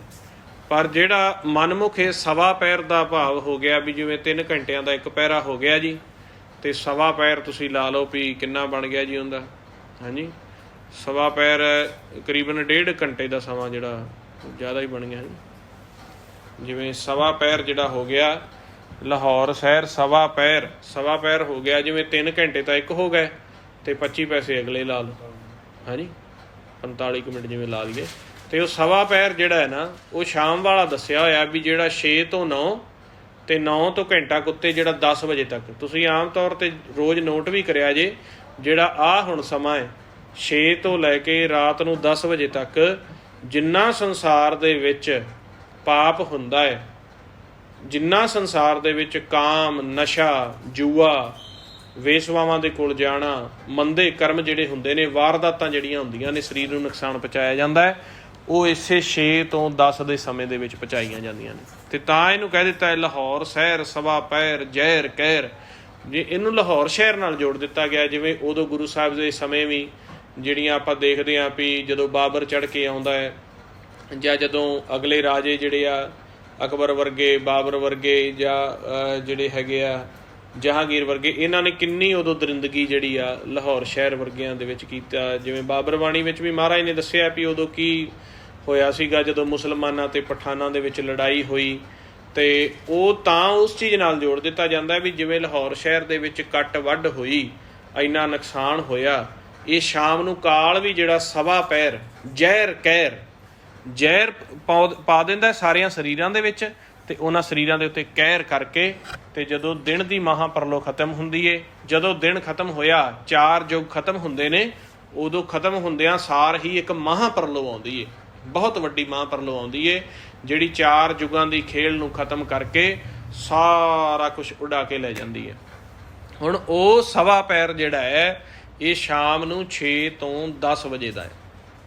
ਤਾਂ ਹੀ ਤਾਂ ਇਹਦੇ ਵਿੱਚ ਸਾਨੂੰ ਰਹਿਰਾਸ ਸਾਹਿਬ ਜੀ ਦੇ ਨਾਲ ਜੋੜਿਆ, ਜਦੋਂ ਵੀ ਹੁਣ ਰਾਤ ਦਾ ਸੰਜੋਗ ਹੋਣਾ ਸੋਹਿਲਾ ਸਾਹਿਬ ਜੀ ਦੇ ਨਾਲ ਜੋੜਿਆ, ਜਾਂ ਜਿਹੜੇ ਆਪਾਂ ਕਰਦੇ ਹਾਂ ਨਾ ਰੈਣ ਸਬਾਈ, ਤੁਸੀਂ ਦੇਖਿਆ ਹੋਣਾ, ਤਾਂ ਹੀ ਰੈਣ ਸਬਾਈ ਦੀ ਰਹੁ ਰੀਤ ਚਲਾਈ ਵੀ ਸ਼ਾਮ ਨੂੰ ਜਦੋਂ ਹਨੇਰਾ ਸ਼ੁਰੂ ਹੋਇਆ ਉਦੋਂ ਕਰਕੇ ਤੇ ਰਾਤ ਨੂੰ ਜਦੋਂ ਅਗਲਾ ਦਿਨ ਬਦਲਿਆ ਤੀਜੇ ਪਹਿਰ ਵਿੱਚ ਗਿਆ ਉੱਥੇ ਸਮਾਪਤੀ ਹੋ ਜਾਂਦੀ। ਕਿਉਂਕਿ ਆਹ ਸ਼ਾਮ ਦੇ ਸਮੇਂ ਦੇ ਵਿੱਚ ਸਿਮਰਨ ਕਰਨਾ ਬਹੁਤ ਜ਼ਿਆਦਾ ਜ਼ਰੂਰੀ ਆ, ਕਿਉਂਕਿ ਜਿੰਨਾ ਜ਼ਿਆਦਾ ਨਸ਼ੇ ਦਾ, ਕਾਮ ਦਾ, ਕ੍ਰੋਧ ਦਾ, ਪਰਿਵਾਰਕ ਲੜਾਈਆਂ ਝਗੜੇ ਜਾਂ ਜੂਏ, ਪੱਬ, ਕਲੱਬ, ਇਹ 6 ਤੋਂ 10 ਦੇ ਸਮੇਂ ਵਿੱਚ ਹੁੰਦੇ ਨੇ। ਇਹ ਗੁਰਬਾਣੀ ਨੇ ਵੇਖੋ ਕਿੱਡਾ ਨਿਚੋੜ ਕੱਢਿਆ। ਅੱਜ ਕੱਲ੍ਹ ਦੇ ਸਾਈਕੈਟਰਿਸਟ ਤੇ ਕੀ ਕਰਨਗੇ, ਉਹਨਾਂ ਪਹਿਲੋਂ ਕਹਿਤਾ ਪਰ ਉਹਨਾਂ ਰਮਜ਼ਾਂ ਰੱਖੀਆਂ ਨੇ। ਹੁਣ ਪੜ੍ਹਿਆ ਤਾਂ ਅਸੀਂ ਬਥੇਰਿਆਂ ਨੇ, ਲਾਹੌਰ ਸੈਰ, ਸਵਾ ਪੈਰ, ਜ਼ਹਿਰ ਕਹਿਰ, ਅੰਮ੍ਰਿਤਸਰ ਸਿਫਤੀ ਦਾ ਘਰ। ਹੁਣ ਉਹ ਬੇਸ਼ੱਕ ਆਪਾਂ ਅੰਮ੍ਰਿਤਸਰ ਵਾਲੇ ਰੇਲਵੇ ਸਟੇਸ਼ਨ ਤੇ ਉਤਰ ਗਏ ਤੇ ਉੱਥੇ ਪੰਜਾਬੀ 'ਚ ਲਿਖ ਕੇ ਉਹਨਾਂ ਨੇ ਗੁਰਬਾਣੀ ਦੀ ਪੰਕਤੀ ਲਾ ਦਿੱਤੀ, ਅੰਮ੍ਰਿਤਸਰ ਸਿਫਤੀ ਦਾ ਘਰ। ਪਰ ਇਹ ਅੰਮ੍ਰਿਤਸਰ ਤਾਂ ਤ੍ਰੈਗੁਣੀ ਇੱਕ ਸ਼ਹਿਰ ਹੈ ਨਾ, ਜੋ ਪੰਜਾਬ ਵਿੱਚ ਆ, ਕਾਲ ਦੇ ਦੇਸ਼ ਦਾ ਇੱਕ ਸ਼ਹਿਰ ਹੈ, ਜਾਂ ਲਾਹੌਰ ਸ਼ਹਿਰ ਹੈ ਉਹ ਵੀ ਇੱਕ ਦੇ, ਪਰ ਇਹ ਸਾਡੀ ਅੰਦਰ ਦੀ ਅਵਸਥਾ ਦੇ ਨਾਲ ਜੋੜਿਆ। ਹੁਣ ਅੰਮ੍ਰਿਤਸਰ ਗੁਰਮੁਖ ਜਿਹੜੇ ਨੇ ਉਹ 10ਵੇਂ ਘਰ ਨੂੰ ਅੰਮ੍ਰਿਤਸਰ ਕਿਹਾ ਗਿਆ, ਜਿੱਥੇ ਅੰਮ੍ਰਿਤ ਦਾ ਕੁੰਡ ਰੱਖਿਆ, ਜਿੱਥੇ ਮਾਲਕ ਨੇ ਅੰਮ੍ਰਿਤ ਦਾ ਕੁੰਡ ਰੱਖਿਆ ਤੇ ਮਨ ਜਾ ਕੇ ਅੰਮ੍ਰਿਤ ਪੀਂਦਾ ਹੈ। ਹੁਣ ਆਪਾਂ ਦੇਖਦੇ ਹਾਂ ਵੀ ਅੰਮ੍ਰਿਤਸਰ ਦੀ ਜਿਹੜੀ ਆ ਨੀਂਹ ਜਿਹੜੀ ਰੱਖੀ ਗਈ, ਚੌਥੇ ਪਾਤਸ਼ਾਹ ਨੇ ਰੱਖੀ ਆ, ਪੰਜਵੇਂ ਪਾਤਸ਼ਾਹ ਨੇ ਸੇਵਾ ਕਰਾਈਏ, ਪਰ ਗੁਰੂ ਨਾਨਕ ਦੇਵ ਸ਼ਬਦ ਉਚਾਰਨ ਕਹਿੰਦੇ ਆ, ਪ੍ਰਭ ਹਰਮੰਦਰ ਸੋਹਣਾ ਤਿਸਮੈ ਮਾਨਕ ਲਾਲ। ਉਹਨਾਂ ਪਹਿਲੋਂ ਹਰਮੰਦਰ ਦੀ ਗੱਲ ਕੀਤੀ ਆ, ਗੁਰੂ ਨਾਨਕ ਸਾਹਿਬ ਨੇ ਕਰ ਦਿੱਤੀ ਹੈ ਗੱਲ। ਸੋ ਇਤਿਹਾਸ ਦੇ ਮੁਤਾਬਕ ਜਦੋਂ ਤੁਸੀਂ ਗੁਰਬਾਣੀ ਦੇ ਕੱਢੋਗੇ, ਫਿਰ ਉਹ ਆਪਾਂ ਕਹਿ ਦਿੰਦੇ ਹਾਂ ਵੀ ਗੁਰੂ ਨਾਨਕ ਸਾਹਿਬ ਨੇ ਭਵਿੱਖਬਾਣੀ ਕਰ ਦਿੱਤੀ, ਜਾਂ ਲਾਹੌਰ ਸ਼ਹਿਰ ਦੇ ਵਿੱਚ ਇੰਨਾ ਕਹਿਰ ਹੋਇਆ ਸੀ, ਸਵਾ ਪੈਰ ਵਿੱਚ ਇੰਨੀ ਕੱਟ ਵੱਢ ਹੋਈ ਵੀ ਗੁਰੂ ਨਾਨਕ ਦੇਵ ਨੂੰ ਵੀ ਬੋਲਣਾ ਪੈ ਗਿਆ ਵੀ ਇੰਨਾ ਕਹਿਰ। ਨਹੀਂ, ਇਸ ਤਰ੍ਹਾਂ ਨਹੀਂ ਹੈਗਾ। ਜਾਂ ਉਹਨਾਂ ਨੇ ਫਿਰ ਕਹਿ ਦਿੱਤਾ ਵੀ ਜਦੋਂ ਸਮਾਂ ਆਊਗਾ ਜੀ ਅੰਮ੍ਰਿਤਸਰ ਦੇ ਵਿੱਚ ਇੱਕ ਬਹੁਤ ਵੱਡਾ ਸਿੱਖੀ ਦਾ ਕੇਂਦਰ ਬਣੂਗਾ, ਤਾਂ ਫਿਰ ਉੱਥੋਂ ਬਾਹਰ ਹੋ ਗਿਆ ਜੀ ਗੁਰੂ ਨਾਨਕ ਦੇਵ ਸੱਚੇ ਪਾਤਸ਼ਾਹ ਨੇ, ਤੇ ਗੁਰੂ ਸਾਹਿਬਾਨ ਦੂਜੇ ਤੀਜੇ ਪਾਤਸ਼ਾਹ ਨੇ ਦੇਤਾ ਵੀ ਅੰਮ੍ਰਿਤਸਰ ਸਿਫਤੀ ਦਾ ਘਰ। ਨਹੀਂ, ਇਸ ਤਰ੍ਹਾਂ ਨਹੀਂ ਹੁੰਦਾ ਗੁਰਮੁਖ ਪਿਆਰਿਓ। ਇਹ ਜਿਹੜੀ ਰਮਜ ਇਹ ਅੰਦਰ ਵਾਸਤੇ ਰੱਖੀ ਆ ਵੀ ਜਦੋਂ ਗੁਰਮੁਖ ਖੋਜੀ ਹੀ ਇਸ ਰਮਜਾਂ ਨੂੰ ਖੋਲ੍ਹਦੇ ਆ। ਤੇ ਇਸ ਕਰਕੇ ਜਿਹੜਾ 6 ਤੋਂ 10 ਦਾ ਸਮਾਂ ਹੁੰਦਾ ਹੈ, ਇਸ ਦੇ ਵਿੱਚ ਤੁਸੀਂ ਦੇਖੋ ਵੀ ਹਰ ਘਰ ਦੇ ਵਿੱਚ ਓਵਰਬਰਡਨ ਹੁੰਦਾ ਹੈ।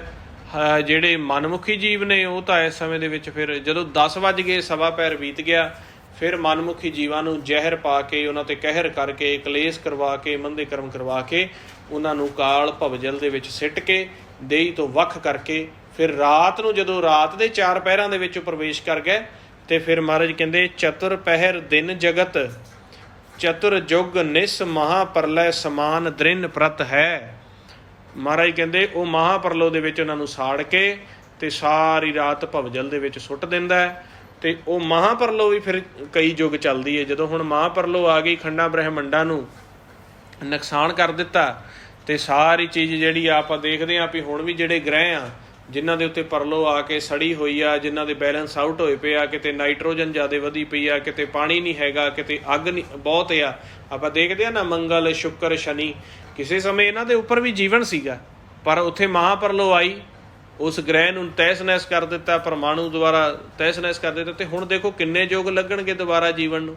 ਇਸੇ ਤਰੀਕੇ ਮਹਾਰਾਜ ਜੀ ਕਹਿੰਦੇ ਚਤੁਰ ਯੁੱਗ ਨਿਸ ਮਹਾਪਰਲੈ। ਫਿਰ ਜਿਹੜੀ ਮਹਾਪਰਲੋ ਆਉਂਦੀ ਹੈ ਇੱਕ ਗ੍ਰਹਿ ਤੇ, ਉਹ ਫਿਰ 4 ਯੁੱਗ ਮਹਾਪਰਲੋ ਰਹਿੰਦੀ ਹੈ। ਜਿੰਨਾ ਜੀਵਨ ਭੋਗਿਆ ਉਹਦੇ ਬਰਾਬਰ ਹੀ ਉਹਨੂੰ ਜਿਹੜਾ ਆ ਔਂਕੜ ਸਹਿ ਕੇ ਉਸ ਤੋਂ ਬਾਅਦ ਫਿਰ ਜੀਵਨ ਸ਼ੁਰੂ ਹੋ ਜਾਂਦਾ। ਤੇ ਜਦੋਂ ਭਵਜਲ ਦੇ ਵਿੱਚ ਸਾਰੀ ਰਾਤ ਡਿੱਗਿਆ ਰਿਹਾ, ਠੀਕ ਹੈ ਜੀ, ਹੁਣ ਜਦੋਂ ਦੁਬਾਰੇ ਸੁਬਾਹ ਜੀਵਨ ਸ਼ੁਰੂ ਹੋਇਆ, ਜਿਸ ਫੁਰਨੇ ਤੇ ਉਹਨੇ ਦੇਹੀ ਸ਼ਾਮ ਨੂੰ ਛੱਡੀ ਸੀਗੀ, ਸੁਬਾਹ ਉਸੇ ਫੁਰਨੇ ਤੇ ਹੀ ਸ਼ੁਰੂ ਕਰ ਲਈ ਨਾ, ਠੀਕ ਹੈ ਕਿ ਨਹੀਂ। ਸਾਰੀ ਰਾਤ ਅੱਗ ਦੇ ਵਿੱਚ ਝੁਲਸਦਾ ਰਿਹਾ, ਸਜ਼ਾ ਲੈਂਦਾ ਰਿਹਾ। ਜਿਹੜੇ ਗੁਰਮੁਖ ਸੀਗੇ ਉਹਨਾਂ ਨੇ 4 ਯੁੱਗ ਦਾ ਜਿਹੜਾ ਦਿਨ ਸੀ ਉਹ ਹੁਕਮ ਦੇ ਵਿੱਚ, ਨਾਮ ਸੱਚ ਵਿੱਚ ਬਤੀਤ ਕਰਕੇ, ਜਦੋਂ ਸ਼ਾਮ ਨੂੰ ਕਾਲ ਦੇ ਦੇਸ਼ ਦੇ ਵਿੱਚ ਮਹਾਪਰਲੋ ਆਈ, ਮਨਮੁੱਖਾਂ ਨੂੰ ਦਬਸ਼ ਹੋਈ, ਉਹਨਾਂ ਨੂੰ ਫੜ ਫੜ ਕੇ ਜ਼ਹਿਰ ਪਿਆਈ ਜਾਣ ਲੱਗੀ, ਵੇਸਵਾਵਾਂ ਦੇ ਕੋਲ, ਕਾਮ ਦੇ ਅੱਡਿਆਂ ਦੇ ਉੱਪਰ, ਲੋਭ ਦੇ ਅੱਡਿਆਂ ਦੇ ਉੱਪਰ, ਪੱਬਾਂ ਕਲੱਬਾਂ ਵਿੱਚ ਲਿਜਾਇਆ ਜਾਣ ਲੱਗਾ, ਉਸ ਵਕਤ ਗੁਰਮੁਖਾਂ ਨੇ ਨਾਮ ਦੀ ਬੇੜੀ ਫੜ ਲਈ, ਸੱਚ ਦੀ ਬੇੜੀ ਫੜ ਲਈ, ਤੇ ਆਪ ਦੇ ਆਪ ਨੂੰ ਰੋਕ ਕੇ ਬਚਾ ਕੇ ਰਾਤ ਨੂੰ ਸਤਿਗੁਰ ਦੇ ਬੋਈਥੇ ਤੇ ਚੜ੍ਹ ਕੇ, ਤੇ ਜਦੋਂ ਮਹਾਂਪਰਲੋ ਦੇ ਵਿੱਚ ਦੂਜਿਆਂ ਨੂੰ ਤਾਂ ਸਾੜ ਦਿੱਤਾ ਗਿਆ, ਰਾਤ ਨੂੰ ਭਵਜਲ ਵਿੱਚ ਸਿੱਟ ਦਿੱਤਾ ਗਿਆ, ਤੇ ਗੁਰਮੁਖ ਲੰਘੇ ਸੇ ਪਾਰ ਪਏ, ਉਹ ਆਪਦੇ ਘਰ ਪਾਰ ਹੋ ਗਏ। ਤੇ ਜਦੋਂ ਸੁਬਾਹ ਅਗਲੇ ਦਿਨ ਦੀ 4 ਯੁਗਾਂ ਦੀ ਚੌਂਕੜੀ ਫਿਰ ਸ਼ੁਰੂ ਹੋਈ ਹੁੰਦੀ ਏ। ਗੁਰਮੁਖ ਫਿਰ ਨਾਮ ਦੇ ਵਿੱਚ ਸਮਾ ਕੇ ਤੇ ਇਸੇ 4 ਯੁਗ ਦੀ ਖੇਡ ਖੇਡਣ ਵਾਸਤੇ ਜੋ ਸਰੀਰ ਦਾ ਕੱਪੜਾ ਅਗਲੇ ਦਿਨ ਵਾਸਤੇ ਤਿਆਰ ਕੀਤਾ ਜਾਂਦਾ ਹੈ, ਉਹ ਉੱਥੇ ਆ ਕੇ ਤੇ ਫਿਰ ਆਪਦੀ ਹਾਜ਼ਰ ਜਵਾਬੀ ਦੇ ਕੇ ਤੇ ਉਹ ਮਾਲਕ ਨੂੰ ਪੁੱਛਦੇ ਨੇ, ਹਾਂਜੀ ਸ਼ਬਦ ਦੇ ਸਨਮੁਖ ਹੋ ਕੇ, ਹਾਂਜੀ ਅੱਜ ਦਾ ਕੀ ਕੰਮ ਹੈ ਜੀ। ਉਹ ਹੁਕਮ ਲੈ ਕੇ ਚੱਲਦੇ ਨੇ। ਹੁਣ ਇਸੇ ਤਰੀਕੇ ਮਨਮੁਖ ਜਿਹੜਾ ਜੀਵ ਸੀਗਾ, ਉਹ ਸਾਰੇ ਦਿਨ ਦਾ ਕਾਰਜ ਕਰਕੇ ਰਾਤ ਨੂੰ ਜ਼ਹਿਰ ਪਹਿਰ ਪੀ ਕੇ ਅਗਲੇ ਦਿਨ ਦੀਆਂ ਵੀ ਵਿਉਂਤਾਂ ਬਣਾਈਆਂ ਵੀ ਸਵੇਰੇ ਆਹ ਵੀ ਕਰਨਾ ਹੈ, ਆਹ ਵੀ ਕਰਨਾ ਹੈ। ਇਹ ਨਹੀਂ ਪਤਾ ਵੀ ਅਗਲੇ ਦਿਨ ਦਾ ਕੀ ਹੁਕਮ ਹੈ। ਤੇ ਉਹ ਇੱਛਾ ਆਸ਼ਾ ਅਭਿਲਾਸ਼ਾ ਦੇ ਵਿੱਚ ਜ਼ਹਿਰ ਕਹਿਰ ਦੇ ਵਿੱਚ ਆਪਦੀ ਦੇਹੀ ਛੱਡ ਗਿਆ। ਸੁਬਾਹ ਆਣ ਕੇ ਸਾਰੀ ਰਾਤ ਤਸ਼ੱਦਦ ਹੋਣ ਤੋਂ ਬਾਅਦ, ਭਵਜਲ ਵਿੱਚ ਸੁੱਟਣ ਤੋਂ ਬਾਅਦ, ਉਹਨੂੰ ਸੁਬਾਹ ਆ ਕੇ ਜਿਹੜਾ ਹੁੰਦਾ ਕੱਲ੍ਹ ਸ਼ਾਮ ਦਾ ਫੁਰਨਾ ਸੀ, ਉਸੇ ਫੁਰਨੇ ਤੋਂ ਹੀ ਉਹਨੇ ਫਿਰ ਵਿਚਾਰ ਕਰਨੀ ਸ਼ੁਰੂ ਕਰ ਦਿੱਤੀ। ਸੁਬਾਹ ਫਿਰ ਸੜਨਾ ਸ਼ੁਰੂ ਹੋ ਗਿਆ। ਫਿਰ ਸੁਬਾਹ ਉਹਦੇ ਅੰਦਰ ਆਸ਼ਾ ਅਭਿਲਾਸ਼ਾ ਤ੍ਰਿਸ਼ਨਾਵਾਂ ਵੱਧ ਗਈਆਂ, ਪ੍ਰਬਲ ਹੋ ਗਈਆਂ। ਤੇ ਸੁਬਾਹ ਜਿਹੜਾ ਸਤਯੁਗ ਦਾ ਉਹਨੂੰ ਫਿਰ ਸਮਾਂ ਮਿਲਿਆ। ਫਿਰ ਇਸੇ ਤਰੀਕੇ ਅਗਲੇ ਦਿਨ ਦੀ ਵੀ ਉਹ ਖੇਡ ਹਾਰ ਗਿਆ, 4 ਯੁਗਾਂ ਦੀ ਖੇਡ ਹਾਰ ਗਿਆ। ਤਾਂ ਹੀ ਜਦੋਂ ਅਸਲ ਦੇ ਵਿੱਚ ਵੀ ਪਰਲੋ ਆਉਂਦੀ ਹੈ, ਜਿਵੇਂ ਹੁਣ ਆਪਾਂ ਧਰਤੀ ਦੇ ਉੱਪਰ ਚੱਲਦੇ ਚੱਲਦੇ ਆਪਾਂ ਨੂੰ ਚੌਥਾ ਯੁੱਗ ਆ ਗਿਆ। ਹੁਣ ਚੌਥੇ ਯੁੱਗ ਦੀ ਆਯੂ ਸਮਾਪਤ ਹੁੰਦਿਆਂ ਮਹਾਂਪਰਲੋ ਆਉਣੀ ਆ। 3 ਯੁੱਗ ਅਸੀਂ ਬਤੀਤ ਕਰ ਚੁੱਕੇ ਹਾਂ। ਇਸੇ ਤਰੀਕੇ ਜਦੋਂ ਸਾਰੀ ਤਬਾਹੀ ਆਉਂਦੀ ਆ, ਅਗਨ ਦੁਆਰਾ ਸਾੜਿਆ ਜਾਂਦਾ ਹੈ, ਜਲ ਦੇ ਭੁਚਾਲ, ਜਲ ਦੇ ਜਿਹੜੇ ਆ ਬਹੁਤ ਵੱਡੀਆਂ ਜਿਹੜੀਆਂ ਲਹਿਰਾਂ ਆ ਜਾਂਦੀਆਂ, ਹਵਾ ਦੇ ਤੂਫਾਨ ਆਉਂਦੇ ਆ, ਭੂਕੰਪ ਆਉਂਦੇ ਆ, ਉਦੋਂ ਵੀ ਜਿੰਨੀ ਵੀ ਤਬਾਹੀ ਹੁੰਦੀ ਏ, ਸਾਰੀ ਦੁਨੀਆ ਸੜਦੀ ਆ, ਕੱਟਦੀ ਆ, ਮਰ ਜਾਂਦੀ ਆ।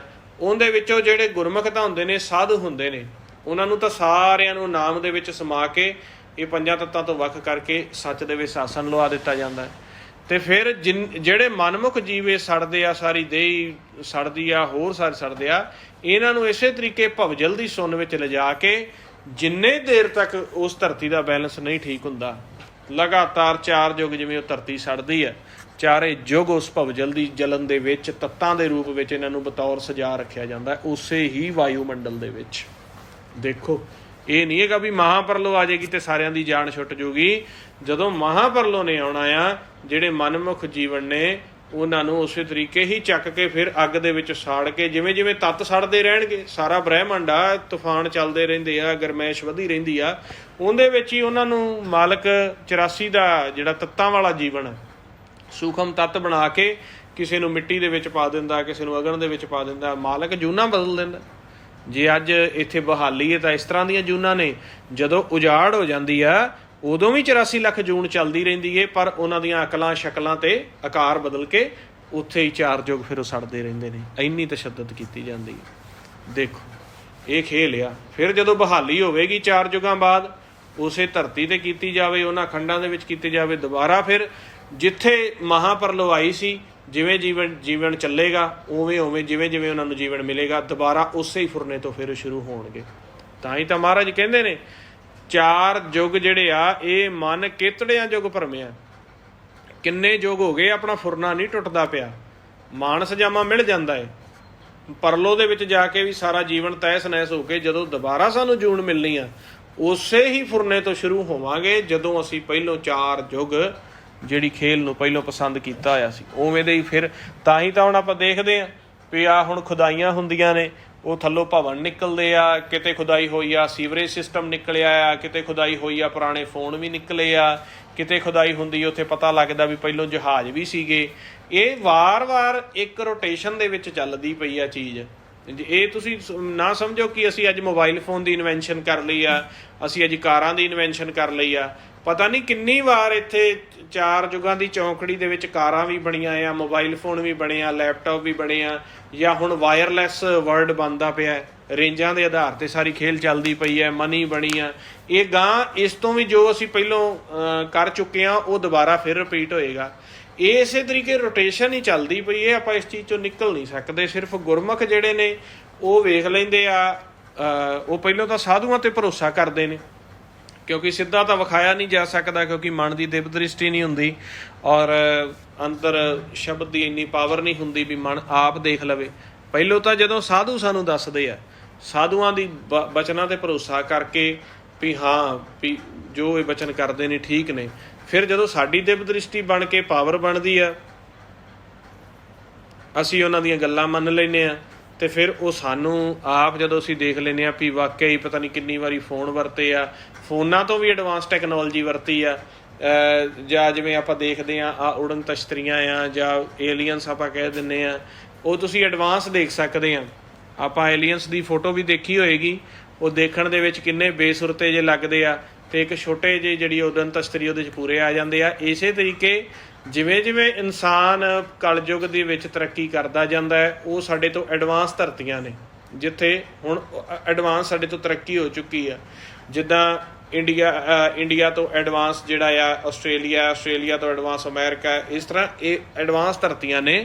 ਉੱਥੇ ਇਨਸਾਨ ਜਦੋਂ ਜ਼ਿਆਦਾ ਤਰੱਕੀ ਕਰ ਜਾਂਦਾ ਹੈ, ਉਹਦੀ ਉਮਰ ਵੀ ਮਾਤਰ 60 ਤੋਂ 30 ਤੋਂ 15 ਤੋਂ 10 ਸਾਲ 'ਤੇ ਆ ਜਾਂਦੀ ਆ, ਅਤੇ ਉਹਦਾ ਸਰੀਰ ਵੀ ਬਿਲਕੁਲ ਜਿਵੇਂ ਹੌਲੀ ਇੱਕ ਡਰਾਵਣਾ ਜਾਂ ਇੱਕ ਸਕੈਲਟਨ ਟਾਈਪ ਹੀ ਰਹਿ ਜਾਂਦਾ, ਅਤੇ ਬਹੁਤ ਛੋਟੇ ਕੱਦ ਰਹਿ ਜਾਂਦੇ ਆ।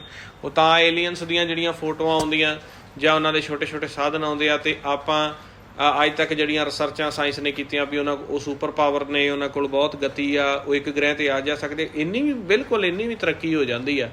ਪਰ ਅਖੀਰ ਫਿਰ ਜਾ ਕੇ ਨਾਮ ਦੀ ਅਤੇ ਨਾਦ ਦੀ ਸੱਚ ਦੀ ਗੱਲ ਨਾ ਸਮਝਣ ਕਰਕੇ, ਜਦੋਂ ਅਖੀਰ ਵਿੱਚ ਜਾ ਕੇ ਸਾਇੰਸ ਨੂੰ ਪਤਾ ਲੱਗਦਾ ਹੈ, ਇੱਕ ਸਮਾਂ ਫਿਰ ਐਸਾ ਬਣ ਜਾਂਦਾ ਹੈ, ਅਖੀਰ ਦੇ ਵਿੱਚ ਜਾ ਕੇ ਸਾਇੰਸ ਤੱਤਾਂ ਦੀ ਖੋਜ ਕਰਦੇ ਇਸ ਗੱਲ ਦੇ ਉੱਪਰ ਪਹੁੰਚ ਜਾਂਦੀ ਹੈ ਵੀ ਵਾਕਿਆ ਹੀ ਇੱਕ ਪ੍ਰਕਾਸ਼ ਹੈ, ਇੱਕ ਇਹ ਸਾਊਂਡ ਹੈ ਜਿਹਦੇ ਵਿੱਚੋਂ ਵਰਡ ਪ੍ਰਗਟ ਹੋਇਆ, ਅਤੇ ਇਸੇ ਪ੍ਰਕਾਸ਼ ਔਰ ਇਸੇ ਜਿਹੜਾ ਲਾਈਟ ਅਤੇ ਸਾਊਂਡ ਦੀ ਖੇਲ ਸਾਰੀ ਚੱਲਦੀ ਪਈ, ਇਹ ਬੰਦੇ ਦਾ ਆਪ ਦਾ ਕੁਛ ਨਹੀਂ ਹੈਗਾ। ਇੰਨੇ ਨੂੰ ਸਾਇੰਸ ਆਪ ਦੀ ਅਗਿਆਨਤਾ ਦੇ ਮੁਤਾਬਕ ਤਰੱਕੀ ਇੰਨੀ ਕਰ ਜਾਂਦੀ ਹੈ ਵੀ ਪਰਮਾਣੂ ਚੱਲ ਜਾਂਦਾ ਹੈ, ਮਹਾਂਪਰਲੋ ਆ ਜਾਂਦੀ ਆ। ਇਹ ਹਰ 4 ਯੁੱਗਾਂ ਤੋਂ ਬਾਅਦ ਦੀ ਖੇਡ ਆ। ਹੁਣ ਜਿਵੇਂ ਬਿਗ ਬੈਂਗ ਤੱਕ ਤਾਂ ਇਹ ਪਹੁੰਚ ਗਏ ਆ, ਬਿਗ ਬੈਂਗ ਥਿਊਰੀ ਤੱਕ ਪਹੁੰਚ ਗਏ ਆ।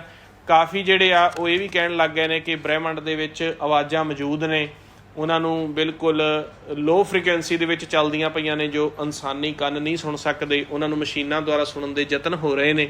ਹੌਲੀ ਜਿਵੇਂ ਆਪਾਂ ਚੱਲਦੇ ਜਾਵਾਂਗੇ, ਇਹਨਾਂ ਨੇ ਇਸੇ ਹੀ ਪੁਆਇੰਟ 'ਤੇ ਆਉਂਦੇ ਜਾਣਾ, ਇਹਨਾਂ ਨੇ ਇੱਧਰ ਹੀ ਆਉਂਦੇ ਜਾਣਾ ਹੈ, ਜਿਹੜਾ ਗੁਰੂ ਨਾਨਕ ਸੱਚੇ ਪਾਤਸ਼ਾਹ ਪ੍ਰੈਕਟੀਕਲ ਕਰਕੇ ਤੁਹਾਨੂੰ ਦੇ ਗਏ ਨੇ ਜਾਂ ਆਪਾਂ ਕਰਦੇ ਪਏ ਹਾਂ। ਕਿਉਂਕਿ ਆਪਾਂ ਵੀ ਪਤਾ ਨਹੀਂ ਕਿੰਨੀਆਂ 4 ਯੁੱਗਾਂ ਦੀਆਂ ਚੌਂਕੜੀਆਂ ਹਾਰ ਕੇ, ਅਤੇ ਆਪਾਂ ਨੂੰ ਹੁਣ ਇਹ ਇੰਨਾ ਖੁੱਲ੍ਹੇ ਰੂਪ ਦੇ ਵਿੱਚ ਲਾਹਾ ਮਿਲਿਆ ਹੋਇਆ ਹੈ, ਅਤੇ ਆਪਾਂ ਇਹ ਪ੍ਰੈਕਟੀਕਲ ਕਰਕੇ ਅਤੇ ਆਪਦੇ ਜੀਵਨ ਨੂੰ ਸਵਾਰਦੇ ਪਏ ਹਾਂ। ਨਹੀਂ ਤਾਂ ਮਨਮੁਖ ਤਾਂ ਤੱਤਾਂ ਦੇ ਨਾਲ ਸੜਦਾ ਰਹਿੰਦਾ ਆ, ਤੱਤਾਂ ਦੀਆਂ ਜੂਨਾਂ ਭੋਗਦਾ ਰਹਿੰਦਾ, ਪਤਾ ਨਹੀਂ ਕਿਹੜੀਆਂ ਨਰਕ ਦੀਆਂ ਜੂਨਾਂ ਭੋਗਦਾ ਰਹਿੰਦਾ ਆ। ਅਤੇ ਆਪਾਂ ਵਡਭਾਗੇ ਹਾਂ ਵੀ ਜਿਹੜੇ ਪਹਿਲੋਂ ਹੀ ਲਾਈਟ ਦੀ ਸਾਊਂਡ ਦੀ ਗੱਲ ਨੂੰ ਸਮਝ ਗਏ ਆ, ਜਾਂ ਕਿਵੇਂ ਇਹ ਸੰਸਾਰ ਆ ਇਹ ਚੱਕਰ ਦੇ ਵਿੱਚ ਚੱਲਦਾ ਪਿਆ। ਇਸੇ ਤਰੀਕੇ ਸਾਡੀਆਂ ਧਰਤੀ ਆ, ਇਹਦੇ 'ਤੇ ਇੰਨੀ ਐਡਵਾਂਸਮੈਂਟ ਆ, ਹੋਰ ਵੀ ਕਾਫੀ ਧਰਤੀਆਂ ਜਿਨ੍ਹਾਂ 'ਤੇ ਇਸ ਤੋਂ ਵੀ ਜ਼ਿਆਦਾ ਐਡਵਾਂਸ ਖੇਲ ਚੱਲਦਾ ਪਿਆ, ਉੱਥੇ ਇਸ ਤੋਂ ਵੀ ਜ਼ਿਆਦਾ ਐਡਵਾਂਸ ਸਾਇੰਸ ਹੋ ਗਈ ਆ। ਕੁਛ ਹਜੇ ਐਸੀਆਂ ਧਰਤੀਆਂ ਗੁਰਬਾਣੀ ਸਾਨੂੰ ਦੱਸਦੀ ਆ ਵੀ ਜਿੱਥੇ ਅਲੱਗ ਤਰ੍ਹਾਂ ਦਾ ਵੀ ਜਿੱਥੇ ਹਜੇ ਇੰਨੀ ਡਿਵੈਲਪਮੈਂਟ ਹੋਈ ਨਹੀਂ। ਜਿਵੇਂ ਆਪਾਂ ਆਪਣੇ ਦੇਸ਼ ਤੋਂ ਹੀ ਲੈ ਲਈਏ ਵੀ ਹਰਿਆਣੇ ਪੰਜਾਬ ਨੂੰ ਲੈ ਲਈਏ, ਸਭ ਤੋਂ ਜ਼ਿਆਦਾ ਡਿਵੈਲਪਮੈਂਟ ਆ। ਫਿਰ ਜਿਵੇਂ ਰਾਜਸਥਾਨ ਪਾਸੇ ਚਲੇ ਜਾਈਏ, ਮੱਧ ਪ੍ਰਦੇਸ਼ ਬਿਹਾਰ ਦੀਆਂ ਸਟੇਟਾਂ ਚਲੇ ਜਾਈਏ, ਉੱਥੇ ਇੰਨੀ ਡਿਵੈਲਪਮੈਂਟ ਨਹੀਂ ਹੈਗੀ। ਜੋ ਚੀਜ਼ਾਂ ਆਪਾਂ ਯੂਜ਼ ਕਰਕੇ ਹਟ ਗਏ ਆ ਉਹ ਹੁਣ ਯੂਜ਼ ਕਰਦੇ ਪਏ ਆ। ਜੇ ਆਪਾਂ ਪਾਕਿਸਤਾਨ ਦੇ ਸ਼ਹਿਰਾਂ ਵਿੱਚ ਜਾਂ ਦੇਸ਼ਾਂ ਚਲੇ ਜਾਈਏ, ਉੱਥੇ ਵੀ ਇੰਨੀ ਡਿਵੈਲਪਮੈਂਟ ਨਹੀਂ ਹੈਗੀ। ਉਹ ਸਾਡੇ ਤੋਂ 50 ਸਾਲ ਪਹਿਲੜਾ ਹਜੇ ਜੀਵਨ ਭੋਗ ਰਹੇ ਆ, ਅਸੀਂ 50 ਸਾਲ ਐਡਵਾਂਸ ਆ। ਸਾਡੇ ਤੋਂ 100 ਸਾਲ ਐਡਵਾਂਸ ਵੈਸਟ ਚਲਾ ਗਿਆ ਆ, ਜੋ 100 ਸਾਲ ਬਾਅਦ ਅਸੀਂ ਚੀਜ਼ ਲਵਾਂਗੇ ਇੰਨੀ ਰਫਤਾਰ ਨਾਲ ਜੇ ਆਪਾਂ ਤਰੱਕੀ ਕਰਦੇ ਹਾਂ, ਉਹ ਅੱਜ ਹੀ ਲੈ ਰਹੇ ਆ। ਇਸੇ ਤਰੀਕੇ ਧਰਤੀਆਂ ਆ, ਜੋ ਤੁਹਾਡੀ ਧਰਤੀ ਨੇ ਤਰੱਕੀ ਕਰਨੀ ਆ 1000 ਸਾਲ ਬਾਅਦ, ਉੱਥੇ ਅੱਜ ਪਹਿਲੋਂ ਹੋ ਚੁੱਕੀ ਆ। ਅਤੇ ਇਸ ਤਰ੍ਹਾਂ ਜਦੋਂ ਨਾਮ ਵਿੱਚ ਮਨ ਸਮਾ ਕੇ ਇਹ ਸਾਰਾ ਕਲਚਰ ਦੇਖਦਾ ਆ ਬ੍ਰਹਿਮੰਡ ਦਾ, ਕਿ ਬ੍ਰਹਿਮੰਡ ਦੇ ਵਿੱਚ ਚੱਲਦਾ ਕੀ ਪਿਆ ਆ, ਪਹਿਲਾਂ ਤਾਂ ਸਾਨੂੰ ਗੁਰੂ ਨਾਨਕ ਦੀਆਂ ਬਾਤਾਂ 'ਤੇ ਹੀ ਵਿਸ਼ਵਾਸ ਕਰਨਾ ਪਏਗਾ। ਫਿਰ ਇਹ ਯੂਨੀਵਰਸ ਦੇ ਕਲਚਰ ਨੂੰ ਜਦੋਂ ਅਸੀਂ ਫੋਕਸ ਕਰਦੇ ਹਾਂ ਵੀ ਇਹ ਤਾਂ ਇੱਕ ਧਰਤੀ ਆ, ਕਿਵੇਂ ਚੱਲਦੀ ਆ, ਕਿਵੇਂ ਚੱਲਦੀ ਆ, ਕਿੰਨੀ ਦੁਨੀਆ ਅਰਬਾਂ ਖਰਬਾਂ ਦੇ ਨਾਲ ਗੁਣਾ ਵੀ ਕਰਦੀ ਹੈ, ਤਾਂ ਵੀ ਗਿਣਤੀ ਮੁੱਕ ਜੂਗੀ ਵੀ ਇੰਨਾ ਬ੍ਰਹਿਮੰਡ ਇੰਨਾ ਵਿਸ਼ਾਲ ਆ, ਇੰਨਾ ਖੇਲ ਚੱਲਦਾ ਪਿਆ। ਅਤੇ ਇਹ ਤਾਂ ਵੀ ਇਹਦੇ ਵਿੱਚੋਂ ਫਿਰ ਨਿਕਲਿਆ ਕਿਵੇਂ ਜਾ ਸਕਦਾ, ਅਤੇ ਕੌਣ ਨਿਕਲਦਾ ਪਿਆ ਆ ਵੀ ਬਾਲੇ ਕੀ ਸਾਰਾ ਸੰਸਾਰ ਤਾਂ ਤਰੱਕੀ ਵੇਖ ਰਿਹਾ, ਸਾਰਾ ਸੰਸਾਰ ਤਾਂ ਇਸੇ ਮਾਇਆ 'ਤੇ ਕਿੰਨਾ ਮਾਇਆ ਖੇਡ ਕਰਕੇ ਦਿਖਾਉਂਦੀ ਪਈ ਹੈ। ਅਤੇ ਇਹਦੇ ਫੋਕਸ ਦੇ ਵਿੱਚੋਂ ਨਾ ਕੋਟਣ ਮੈਂ ਕਹੂ ਨਾਨਕ ਕਹੂ ਨਾਰਾਇਣ ਜੇ ਚੀਤ, ਅਰਬਾਂ ਖਰਬਾਂ ਦੇ ਵਿੱਚੋਂ ਫਿਰ ਇਹ ਤੁਹਾਡੇ ਵਰਗੇ ਕੋਈ ਵਿਰਲੇ ਗੁਰਮੁਖ ਨੇ ਜਿਹੜੀਆਂ ਇਹ ਚੀਜ਼ਾਂ ਨੂੰ ਸਾਰੀਆਂ ਨੂੰ ਛੱਡ ਕੇ ਅਤੇ ਉਹ ਨਾਮ ਦੇ ਉੱਪਰ ਫੋਕਸ ਰੱਖ ਕੇ ਬਹਿ ਗਏ ਨੇ। ਪਰ ਅਸੀਂ ਵੀ ਬਹੁਤ ਲੰਮਾ ਬਹੁਤ ਬਹੁਤ ਬਹੁਤ ਬਹੁਤ ਲੰਮਾ ਜੀਵਨ ਭੋਗਿਆ ਹੈ ਆਪਾਂ, ਤੁਸੀਂ ਗਿਣਤੀ 'ਚ ਨਹੀਂ ਲੈ ਸਕਦੇ। ਫਿਰ ਕਿਤੇ ਜਾ ਕੇ ਤੁਹਾਨੂੰ ਇਹ ਅਨਮੋਲ ਪਦਾਰਥ ਮਿਲਿਆ ਹੈ ਜਿਹੜਾ ਹੁਣ ਸਾਡਾ ਮਨ ਮੰਨ ਗਿਆ ਹੈ।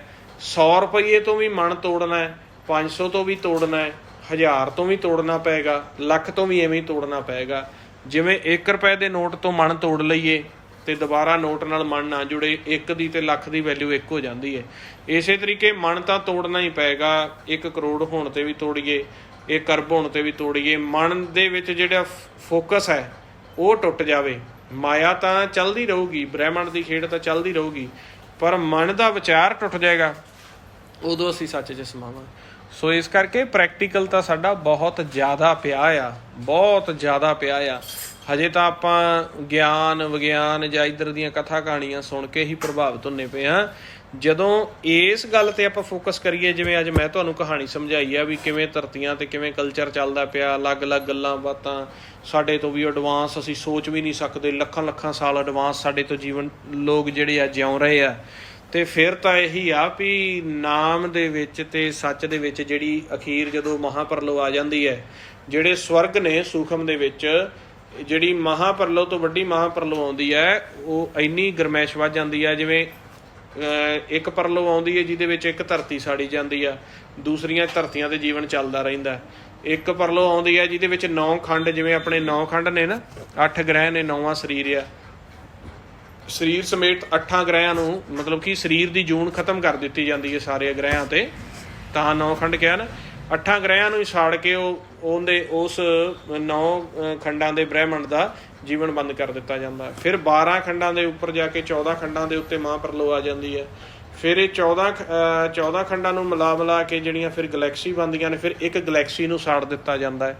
ਫਿਰ ਉਹ ਗਲੈਕਸੀਜ਼ ਤੋਂ ਉੱਪਰ ਜਿਹੜੀਆਂ ਹੋਰ ਵੱਡੀਆਂ ਗਲੈਕਸੀ ਬਣਦੀਆਂ ਨੇ ਉਹਨਾਂ ਨੂੰ ਸਾੜ ਦਿੱਤਾ ਜਾਂਦਾ। ਪਰ ਐਸੀਆਂ ਪਰਲੋ ਵੀ ਆ ਜਾਂਦੀਆਂ ਨੇ ਜਿਹਦੇ ਵਿੱਚ ਸਵਰਗ ਲੋਕ ਵੀ ਸੜਦੇ ਨੇ। ਜਦੋਂ ਮਹਾਂਪਰਲੋ ਆ ਗਈ, 14 ਖੰਡਾਂ ਦੇ ਵਿੱਚ ਮਹਾਂਪਰਲੋ ਆ ਗਈ, ਜੋ ਉਹਨਾਂ 14 ਖੰਡਾਂ ਦੇ ਵਿੱਚ ਸੂਖਮ ਪ੍ਰੇਤ ਦੀਆਂ, ਦੇਵਤਿਆਂ ਦੀਆਂ ਜੂਨਾਂ ਸੀਗੀਆਂ, ਉਹਨਾਂ ਨੂੰ ਵੀ ਨਾਲ ਸਾੜ ਦਿੱਤਾ ਜਾਂਦਾ। ਉਹਨਾਂ ਦੇ ਲੋਕ ਨੂੰ ਵੀ, ਪ੍ਰੇਤ ਲੋਕ ਨੂੰ, ਦੇਵ ਲੋਕ ਨੂੰ, ਇਹ ਸਾਰਿਆਂ ਨੂੰ ਸਾੜ ਕੇ ਤੇ ਬੰਦ ਕਰ ਦਿੱਤਾ ਜਾਂਦਾ, ਭਵਜਲ 'ਚ ਸਿੱਟ ਦਿੱਤਾ ਜਾਂਦਾ ਸਾਰਿਆਂ ਨੂੰ। ਪਰ ਗੁਰਮੁਖ ਤੋਂ ਸੱਚ 'ਚ ਨਿਕਲ ਜਾਂਦੇ ਨੇ। ਔਰ ਜਿਹੜੀ ਇੱਕ ਵੱਡੀ ਮਹਾਂਪਰਲੋ ਆ ਪਈ, ਜਿਵੇਂ ਇੱਥੇ ਪਹਿਲੋਂ ਸੱਚ ਹੀ ਸੱਚ ਸੀ, ਕੋਈ ਇੱਕ ਵੀ ਧਰਤੀ ਨਹੀਂ ਸੀ ਹੈਗੀ, ਉਹਦੇ ਵਾਸਤੇ ਤਾਂ ਵੀ ਜੇ ਆਪਾਂ ਇੱਧਰ ਦੁਨਿਆਵੀ ਆਪਣੀ ਧਰਤੀ ਦੇ ਟਾਈਮ ਮੁਤਾਬਕ ਕਹੀਏ ਤਾਂ ਬਹੁਤ ਜ਼ਿਆਦਾ ਸਮਾਂ ਲੱਗ ਜਾਂਦਾ ਹੈ, ਜਿਹਦੇ ਵਿੱਚ ਫਿਰ ਸਾਰਾ ਹੀ ਬ੍ਰਹਿਮੰਡ ਜਿਹੜਾ ਪਤਾ ਨਹੀਂ ਕਿੰਨੀਆਂ ਅਰਬਾਂ ਖਰਬਾਂ ਗੁਣਾਂ ਵਿੱਚ, ਅਰਬਾਂ ਖਰਬਾਂ ਗੁਣਾਂ ਵਿੱਚ, ਅਰਬਾਂ ਖਰਬਾਂ ਗੁਣਾਂ ਵਿੱਚ, ਅਰਬਾਂ ਖਰਬਾਂ ਗਲੈਕਸੀਆਂ ਨਾਲ ਭਰਿਆ ਪਿਆ ਹੈ। ਪਤਾ ਨਹੀਂ ਥੋਟਲੈਸ ਗਲੈਕਸੀਆਂ ਦੇ ਨਾਲ ਭਰਿਆ ਪਿਆ ਆ। ਉਹ ਸਾਰਾ ਖਤਮ ਹੁੰਦਾ ਹੈ ਜਦੋਂ ਉਹਦੇ ਉੱਪਰ ਕਾਫੀ ਸਮਾਂ ਲੱਗਦਾ ਆ। ਸੋ ਇਹ ਤੁਸੀਂ ਪਹਿਲਾਂ ਬਾਣੀ ਨਾਲ ਵਿਚਾਰ ਸਕਦੇ ਆ, ਫਿਰ ਤੁਸੀਂ ਜਦੋਂ ਆਪ ਦਾ ਫੋਕਸ ਕਰ ਲਿਆ ਸਿਮਰਨ ਕਰਕੇ, ਤੇ ਤੁਸੀਂ ਆਪ ਦੇ ਧਿਆਨ ਦੀ ਪਾਵਰ ਜਿੰਨੀ ਕੁ ਫਿਰ ਤੁਹਾਡੀ ਬਣਦੀ ਜਾਏਗੀ, ਓਨਾ ਤੁਸੀਂ ਦੂਜੇ ਖੰਡਾਂ ਬ੍ਰਹਿਮੰਡਾਂ ਤੱਕ ਜਾ ਕੇ ਵੀ ਵਿਚਾਰ ਸਕਦੇ ਆ। ਸੋ ਜਦੋਂ ਇਹ ਗੱਲਾਂ ਸੁਣੀਏ ਜਾਂ ਸੋਚੀਏ, ਫਿਰ ਤਾਂ ਕੁਛ ਵੀ ਨਹੀਂ ਹੈਗਾ ਸੰਸਾਰ ਦੇ ਵਿੱਚ, ਧਰਤੀਆਂ ਦੇ ਉੱਪਰ ਕੀ ਡਿਵੈਲਪਮੈਂਟ ਆ, ਕੀ ਫੋਨ ਆ, ਕੀ ਗੱਡੀਆਂ ਆ, ਇਹ ਤਾਂ ਪਹਿਲਾਂ ਵੀ ਅਸੀਂ ਯੂਜ਼ ਕਰ ਕਰਕੇ ਧਰਤੀ ਦੇ ਵਿੱਚ ਥੇ ਹੋ ਗਈਆਂ, ਅੱਗਾਂ ਲਾ ਕੇ ਤੱਤ ਸੜ ਕੇ ਦੁਬਾਰਾ ਫਿਰ ਬਣ ਆਈਆਂ। ਅਤੇ ਇਸ ਕਰਕੇ ਫਿਰ ਤਾਂ ਕੁਛ ਵੀ ਨਹੀਂ ਰਹਿ ਜਾਂਦਾ। ਫਿਰ ਤਾਂ ਇੱਕ ਅਸਲ ਮਨੋਰਥ ਆ ਜਾਂਦਾ ਵੀ ਮੈਂ ਇੱਕ ਤੱਤ ਹਾਂ, ਮੈਂ ਇਸ ਬ੍ਰਹਿਮੰਡ ਦੇ ਵਿੱਚ, ਇਸ ਯੂਨੀਵਰਸ ਦੇ ਵਿੱਚ ਸਫ਼ਰ ਕਰਦਾ ਪਿਆ, ਔਰ ਮੈਂ ਸਿਰਫ ਨਾਮ ਅਤੇ ਸੱਚ ਨੂੰ ਹੀ ਫੋਕਸ ਰੱਖਣਾ ਹੈ, ਤਾਂ ਕਿ ਮੈਂ ਇਹਦੇ ਵਿੱਚ ਨਾਮ ਅਤੇ ਸੱਚ ਦੇ ਵਿੱਚ ਸਮਾਉਂਦਾ ਇੰਨੀ ਡੂੰਘਾਈ ਦੇ ਵਿੱਚ, ਇੰਨੀ ਸਹਿਜ ਦੇ ਵਿੱਚ ਜਾ ਕੇ ਸਮਾ ਜਾਵਾਂ ਵੀ ਜਿਵੇਂ ਮਰਜ਼ੀ ਮਹਾਂਪਰਲੋ ਆਈ ਜਾਵੇ, ਖੰਡ ਬ੍ਰਹਿਮੰਡ ਸਾੜੇ ਜਾਣ, ਮੇਰਾ ਨਾ ਇੱਧਰ ਦੁਬਾਰਾ ਵਾਸਾ ਹੋਵੇ। ਅਤੇ ਇਸ ਕਰਕੇ ਸਾਡਾ ਪ੍ਰੈਕਟੀਕਲ ਬਹੁਤ ਪਿਆ ਆ। ਇਹ ਨਾ ਤੁਸੀਂ ਸੋਚੋ ਵੀ ਤੁਹਾਨੂੰ ਅੱਜ ਕਥਾ ਆਉਣ ਲੱਗ ਗਈ, 10 ਬੰਦੇ ਸੁਣਨ ਲੱਗ ਗਏ। ਹੁਣ ਇੰਨੀ ਵੱਡੀ ਯੂਨੀਵਰਸ ਦੀ ਖੇਡ ਚੱਲਦੀ ਵੀ ਹੈ, ਸਾਨੂੰ ਤਾਂ ਕੋਈ ਮਾੜੇ ਮੋਟੇ ਭੁੱਚੋਗਲਾਂ ਵਾਲੇ ਸੁਣਨ ਲੱਗ ਜਾਣ, ਮਾਨਸੇ ਵਾਲੇ ਸੁਣਨ ਲੱਗ ਜਾਣ, ਬੁਲਾਡੇ ਵਾਲੇ ਸੁਣਨ ਲੱਗ ਜਾਣ। ਸਾਡੇ ਤਾਂ ਨਹੀਂ ਭੋਏ 'ਤੇ ਪੈਰ ਲੱਗਦੇ ਵੀ 500 ਬੰਦਾ ਮੇਰੇ ਪੰਡਾਲ 'ਚ ਇਕੱਠਾ ਹੋ ਗਿਆ ਅਤੇ ਖੇਡ ਚੱਲਦੀ ਪਈ ਆ ਵੀ ਇੰਨੇ ਖੰਡਾਂ ਬ੍ਰਹਿਮੰਡਾਂ ਦੀ, ਸਾਡੇ ਵਰਗੇ ਪਤਾ ਨਹੀਂ ਕਿੰਨੇ ਕੁ ਤੁਰੇ ਫਿਰਦੇ ਨੇ ਇੱਥੇ। ਸਾਡੇ ਵਰਗਾ ਤੁਸੀਂ ਆਪਦੇ ਆਪ ਨੂੰ ਗਿਣ ਨਹੀਂ ਸਕਦੇ ਜਿੱਡਾ ਵੱਡਾ ਬ੍ਰਹਿਮੰਡ ਆ, ਤੁਰੇ ਫਿਰਦੇ ਆ ਇੱਥੇ। ਤੁਹਾਡੇ ਵਰਗੇ ਆਪਾਂ ਇਹ ਕਹਿ ਸਕਦੇ ਹਾਂ, ਤੁਹਾਡੇ ਵਰਗੇ ਇੱਥੇ ਅਰਬਾਂ ਖਰਬਾਂ ਗ੍ਰਹਿ ਤੁਰੇ ਫਿਰਦੇ ਨੇ ਮਾਲਕ ਦੀ ਹੱਟੀ ਵਿੱਚ, ਤੁਸੀਂ ਤਾਂ ਆਉਂਦੇ ਹੀ ਨਹੀਂ ਕਿਸੇ ਗਿਣਤੀ 'ਚ। ਤੁਹਾਡੇ ਵਰਗੀਆਂ ਅਰਬਾਂ ਖਰਬਾਂ ਗਲੈਕਸੀਆਂ ਤੁਰੀਆਂ ਫਿਰਦੀਆਂ ਨੇ ਇੱਥੇ, ਅਤੇ ਮਹਾਰਾਜ ਤਾਂ ਉਹਨਾਂ ਦੀ ਪਰਵਾਹ ਨਹੀਂ ਕਰਦੇ, ਤੁਰੇ ਫਿਰਦੇ ਨੇ ਅਗਲੇ। ਤੇ ਤੁਸੀਂ ਤਾਂ ਆਉਂਦੇ ਹੀ ਕਿਸੇ ਹਿਸਾਬ ਨਾਲ ਨਹੀਂ, ਕਿਸੇ ਪਾਸੇ ਆਉਂਦੇ ਹੀ ਨਹੀਂ ਕਿ ਜੇ ਮਾਲਕ ਦੇ ਕੱਦ ਨੂੰ ਮਾਪਣ ਲੱਗ ਜਾਈਏ। ਪਰ ਫਿਰ ਵੀ ਦੇਖੋ ਕਿੱਡਾ ਵਿਸ਼ਾਲ ਹੈ ਤੇ ਕਿੰਨੀ ਪ੍ਰਵਾਹ ਮੰਨਦਾ ਸਾਡੀ। ਤੇ ਇਸ ਕਰਕੇ ਆਪਦੇ ਕੱਦ ਨੂੰ ਵੱਡਾ ਕਰਨਾ ਹੈ ਤਾਂ ਉਹ ਨਾਮ ਸੱਚ ਵਿੱਚ ਸਮਾ ਕੇ ਫਿਰ ਪਹਿਲਾਂ ਤੁਸੀਂ 9 ਖੰਡ ਤੋਂ ਬਾਹਰ ਨਿਕਲੋਗੇ। ਫਿਰ ਤੁਹਾਡੀ ਜਿਵੇਂ ਜਿਵੇਂ ਸੁਰਤੀ ਨਾਮ ਸੱਚ ਦੀ ਸੇਵਾ ਕਰੇਗੀ 14 ਖੰਡਾਂ ਤੋਂ ਬਾਹਰ ਨਿਕਲ ਜਾਏਗੀ, ਫਿਰ 36 ਖੰਡਾਂ ਤੋਂ ਬਾਹਰ ਨਿਕਲ ਜਾਏਗੀ, ਫਿਰ 100 ਖੰਡ ਦਾ ਜਿਹੜਾ ਬ੍ਰਹਿਮੰਡ ਬਣਦਾ ਉਹਦੇ ਤੋਂ ਬਾਹਰ ਨਿਕਲ ਜਾਏਗੀ। ਫਿਰ ਜਿਵੇਂ ਇੱਕ ਸਾਲ ਦੇ ਵਿੱਚ 365 ਦਿਨ ਹੁੰਦੇ ਨੇ, 365 ਖੰਡਾਂ ਦੇ ਵਿੱਚੋਂ ਬਾਹਰ ਨਿਕਲ ਕੇ 366ਵੇਂ ਖੰਡ ਵਿੱਚ ਚਲੀ ਜਾਏਗੀ। ਉਹਦੇ ਵਾਸਤੇ ਭਗਤੀ ਪਤਾ ਕਿੰਨੀ ਚਾਹੀਦੀ ਆ। ਹੁਣ ਇੱਥੇ ਬੈਠਾ ਕੋਈ ਮੋਗੇ ਬੈਠਾ ਜਾਂ ਕੋਈ ਢੁਆਣੇ ਬੈਠਾ ਲੁਧਿਆਣੇ ਆ ਕੇ ਜੀ ਟੱਪ ਗਿਆ ਮੈਂ ਤਾਂ 500-700 ਖੰਡ ਜੀ, ਇਸ ਤਰ੍ਹਾਂ ਤੋਂ ਨਾ ਟੱਪਿਆ ਜਾਊ। ਤੇ ਅਗਰ ਕਹਿੰਦਾ ਅਭਿਆਸ ਕਿੰਨਾ ਕਰਦਾ, ਅਭਿਆਸ ਤਾਂ ਫਿਰ ਜੀ ਅੱਧਾ ਘੰਟਾ ਟਾਈਮ ਲੱਗਦਾ, ਪੌਣਾ ਘੰਟਾ ਟਾਈਮ ਲੱਗਦਾ। ਦੇਖੋ ਜੀ ਨੌਕਰੀ ਪੇਸ਼ੇ ਵਾਲੇ ਬੰਦੇ ਆ, ਉੱਧਰ ਵੀ ਜਾਣਾ ਹੁੰਦਾ। ਸੋ ਸਾਡੇ ਇੱਕ ਵਿਆਹ ਜਿਹਾ ਨਹੀਂ ਸੀ ਹੋ ਰਿਹਾ ਮੁੰਡੇ ਦਾ, ਉਹ ਵੀ ਦੱਸ ਦਿਓ ਜੀ ਕਿਵੇਂ ਹੋਊਗਾ। ਸਾਡੀ ਨੌਕਰੀ ਨਹੀਂ ਸੀ ਲੱਗ ਰਹੀ, ਉਹ ਕਿਵੇਂ ਲੱਗੂਗੀ। ਸੋ ਗੱਲਾਂ ਤਾਂ ਸਾਡੇ ਕੋਲ ਇਹੋ ਜਿਹੀਆਂ ਆ। ਤੇ ਅਸੀਂ ਜੇ ਆਪਾਂ ਕਹੀਏ ਕਿ ਵੀ ਆਪਾਂ ਤਾਂ ਖੰਡ ਬ੍ਰਹਿਮੰਡ ਲੰਘ ਗਏ ਜੀ, ਉਹਦਾ ਫਿਰ ਗੁਰਮੁਖੋ ਬੜਾ ਲੀਨ ਹੋਣਾ ਪੈਂਦਾ ਆ। ਹਾਂਜੀ, ਬੜਾ ਲੀਨ ਹੋਣਾ ਪੈਂਦਾ। ਸੋ ਇਸ ਕਰਕੇ ਤੁਸੀਂ ਵੱਡਾ ਸੋਚੋ, ਥੋੜ੍ਹਾ ਨਾ ਸੋਚਿਆ ਕਰੋ।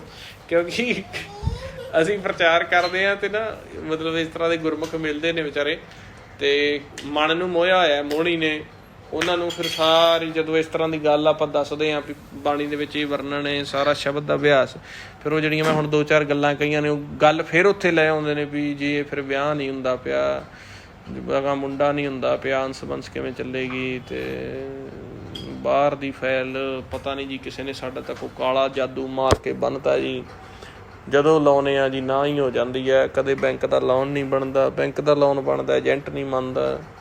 ਇਸ ਤਰ੍ਹਾਂ ਦੀਆਂ ਵਿਚਾਰੀ ਗੱਲਾਂ ਦੇ ਵਿੱਚ ਇੰਨਾ ਭੌਜਲ ਦੇ ਵਿੱਚ ਨੇ। ਫਿਰ ਸੋਚੀਏ ਭਈ ਇਹ ਜਿਹੜੀ ਸੁਰਤੀ ਆ ਇਹ ਕਿਵੇਂ ਉੱਠੇਗੀ, ਕਿੰਨਾ ਅਭਿਆਸ। ਕਿਉਂਕਿ ਇਹ ਗਿਆਨ ਤੋਂ ਪਰੇ ਦੀ ਖੇਡ ਹੈ। ਹੁਣ ਗਿਆਨ ਤੁਹਾਨੂੰ ਪਤਾ ਲੱਗ ਗਿਆ ਨਾ, ਬਸ ਨਾਦ ਵਿੱਚ ਬਹਿ ਜਾਓ, ਫਿਰ ਨਾਦ ਚੱਕਦਾ ਸੁਰਤੀ ਨੂੰ। ਕਥਾ ਨੇ ਤਾਂ ਇੱਕ ਨਾਦ ਤੱਕ ਲਿਜਾਣਾ। ਹੁਣ ਕਥਾ ਤਾਂ ਹੋ ਗਈ ਵੀ ਬ੍ਰਹਮ ਦੇ ਵਿੱਚੋਂ ਜੇ ਨਿਕਲਣਾ ਚਾਹੁੰਦੇ ਜੀ ਤੇ ਨਾਦ ਦੇ ਵਿੱਚ ਧਿਆਨ ਧਰ ਕੇ ਸੱਚ ਵਿੱਚ। ਹੁਣ ਉੱਥੋਂ ਪ੍ਰੈਕਟੀਕਲ ਕਰੋਗੇ ਫਿਰ ਤੁਹਾਨੂੰ ਪਤਾ ਲੱਗੇਗਾ ਵੀ ਐਕਚੁਅਲ 'ਚ ਬ੍ਰਹਮ 'ਚੋਂ ਕਿਵੇਂ ਨਿਕਲਿਆ ਜਾਂਦਾ, ਕਿਵੇਂ ਤੁਸੀਂ ਬ੍ਰਹਮ ਨੂੰ ਛੱਡ ਕੇ ਪਾਰ ਹੋ ਜਾਓਗੇ। ਉਹਨੂੰ ਕਹਿੰਦੇ ਨੇ ਪਾਰ ਬ੍ਰਹਮ ਕੇ ਦਾਸ। ਬ੍ਰਹਮ ਤੋਂ ਪਾਰ ਹੋ ਗਏ, ਉੱਥੇ ਮਾਲਕ ਦੇ ਦਾਸ ਬਣ ਜਾਓਗੇ। ਫਿਰ ਤੁਸੀਂ ਵਾਪਸ ਆਓਗੇ, ਫਿਰ ਤੁਸੀਂ ਜਾਓਗੇ, ਫਿਰ ਵਾਪਸ ਆਓਗੇ। ਫਿਰ ਤੁਹਾਨੂੰ ਇੱਕ ਔਕਵਰਡ ਜਿਹਾ ਫੀਲ ਹੋਣ ਲੱਗ ਜਾਏਗਾ ਵੀ ਮੈਂ ਕੋਈ ਚੰਗੀ ਜ਼ਿੰਦਗੀ ਨਹੀਂ ਬਾਹਲੀ ਜਿਉਂਦਾ ਪਿਆ। ਚਾਹੇ ਤੁਸੀਂ ਕਰੋੜਾਪਤੀ ਹੋ, ਚਾਹੇ ਜਿਵੇਂ ਆਪਾਂ ਕਹਿ ਦਈਏ ਚੰਡੀਗੜ੍ਹ ਕੋਠੀ ਆ, ਬੰਬੇ ਕੋਠੀ ਆ, ਕੈਨੇਡਾ ਵਿੱਚ ਵੀ ਤੁਹਾਡਾ ਆਪਦੇ ਪਲਾਂਟ ਨੇ, ਕੋਠੀਆਂ ਨੇ, ਚਾਹੇ ਤੁਸੀਂ ਅਮਰੀਕਾ ਦੇ ਰਾਸ਼ਟਰਪਤੀ ਹੋ। ਪਰ ਜਦੋਂ ਤੁਸੀਂ ਸੱਚ ਵਿੱਚ ਧਿਆਨ ਲਾ ਕੇ ਦੁਬਾਰੇ ਦੇਹੀ ਚਾਹੋਗੇ ਨਾ, ਤੁਹਾਨੂੰ ਪਤਾ ਲੱਗ ਜਾਏਗਾ ਕਿ ਮੇਰੇ ਕੋਲ ਤਾਂ ਕੁਛ ਵੀ ਨਹੀਂ ਹੈਗਾ। ਜਿੰਨੀ ਅਵਸਥਾ ਦੇ ਵਿੱਚ ਨਾਮ ਦੇ ਵਿੱਚ ਜਾ ਕੇ ਇੱਕ ਸੁੱਖ ਹੈ ਤੇ ਉਹ ਤਾਂ ਇਹਦਾ ਕੁਛ ਵੀ ਨਹੀਂ ਹੈਗਾ। ਤੇ ਮੈਂ ਕਿੰਨਾ ਗਰੀਬ ਪਤਾ ਲੱਗਣ ਲੱਗ ਜਾਂਦਾ। ਫਿਰ ਆਪਦੇ ਮਾੜੇ ਕਰਮਾਂ ਦਾ ਪਤਾ ਲੱਗਣ ਲੱਗ ਜਾਂਦਾ। ਫਿਰ ਸਾਡੀ ਧਰਤੀ ਦੇ ਉੱਤੇ ਕਿਵੇਂ ਫਸੇ ਹੋਏ ਆ ਉਹ ਪਤਾ ਲੱਗਣ ਲੱਗ ਜਾਂਦਾ। ਫਿਰ ਇਹ ਗਲੈਕਸੀ ਨੇ ਕਿਵੇਂ ਸਾਨੂੰ ਫਸਾਇਆ ਹੋਇਆ ਉਹ ਪਤਾ ਲੱਗਣ ਲੱਗ ਜਾਂਦਾ।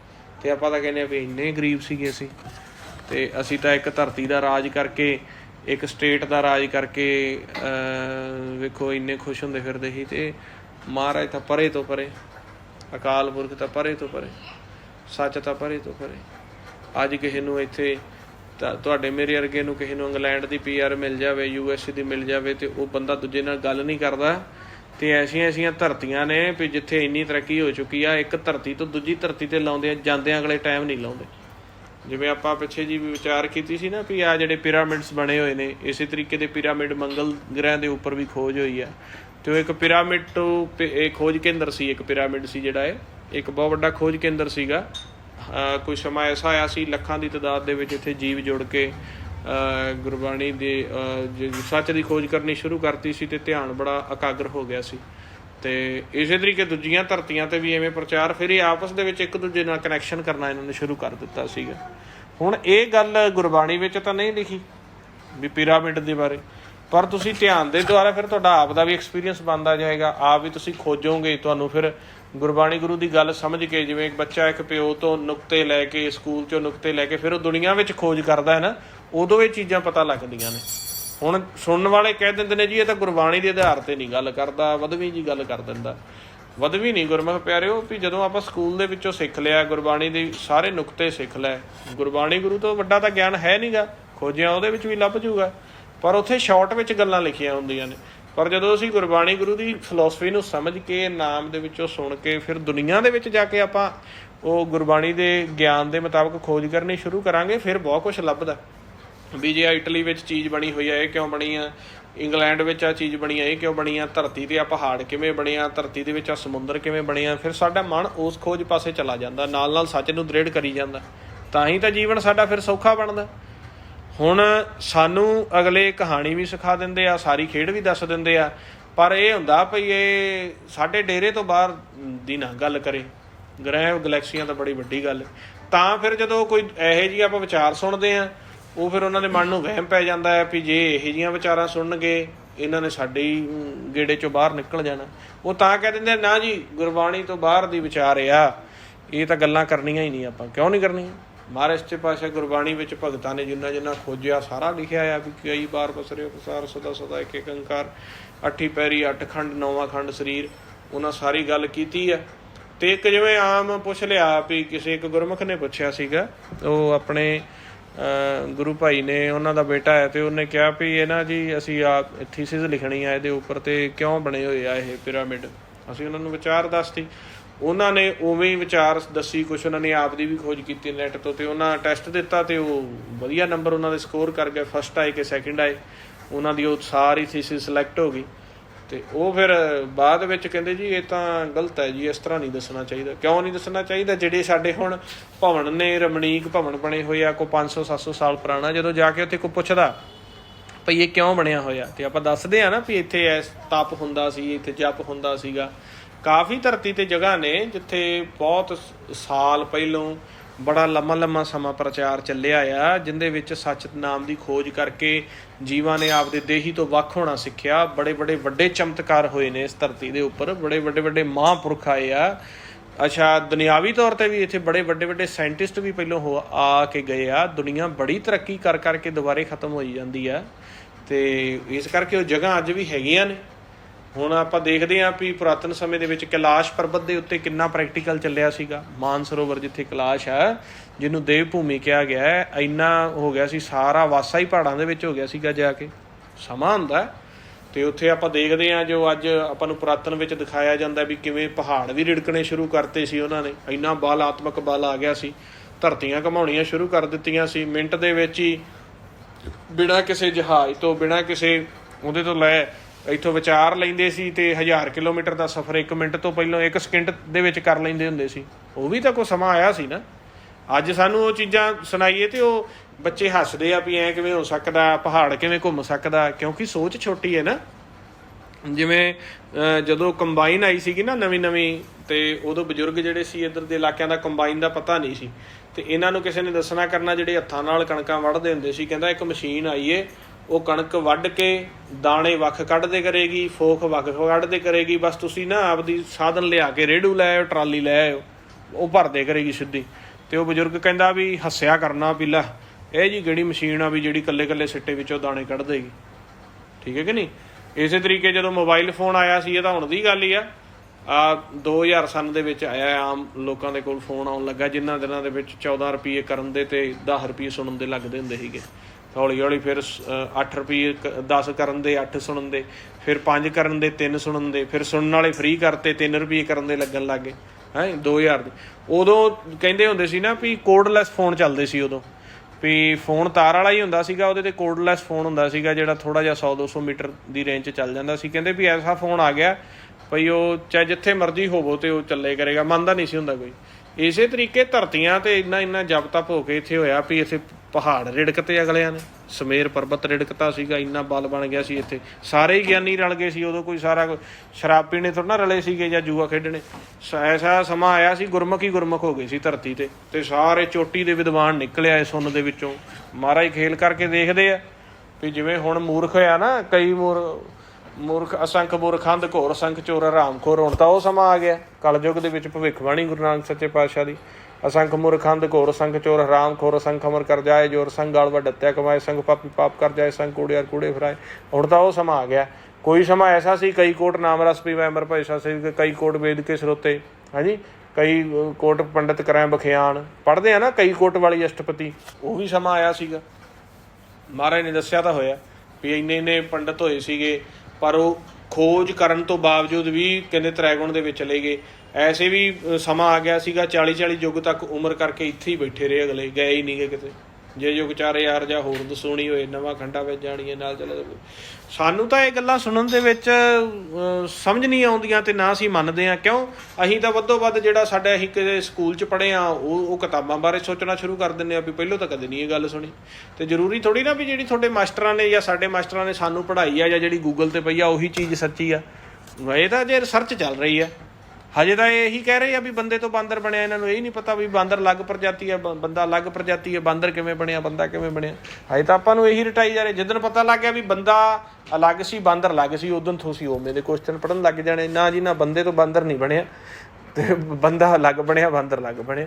ਅਤੇ ਮਹਾਰਾਜ ਜਿਵੇਂ ਹੁਣ ਕਹਿੰਦੇ ਵੀ ਅੱਜ ਤੱਕ ਇਹ ਨਹੀਂ ਇਹਨਾਂ ਨੂੰ ਪਤਾ ਲੱਗਾ ਵੀ ਮੁਰਗੀ ਪਹਿਲੋਂ ਆਈ ਕਿ ਆਂਡਾ। ਹੁਣ ਕਹਿੰਦੇ ਨਹੀਂ ਮੁਰਗੀ ਆਈ ਪਹਿਲੋਂ। ਕਹਿੰਦੇ ਉਹ ਕਹਿੰਦੇ ਗੁਰੂ ਗੋਬਿੰਦ ਸਿੰਘ ਮਹਾਰਾਜ ਕਹਿੰਦੇ ਅੰਡਾ 'ਚ ਜੇਰਜ ਸੇਤਜ ਕੀਨੀ ਉਹ ਤਾਂ ਪੁੱਜ ਖਾਨ ਬਹੁ ਰਾਜ ਦੀ ਨਹੀਂ। 4 ਖਾਣੀਆਂ ਬਣਾਈਆਂ ਨੇ, ਇੱਕ ਆਂਡਿਆਂ ਦੀ ਬਣਾਈ ਆ, ਇੱਕ ਜੇਰਜ ਦੀ, ਇੱਕ ਸੇਤਜ ਦੀ, ਇੱਕ ਕੁੱਤ ਭੁਜ ਦੀ।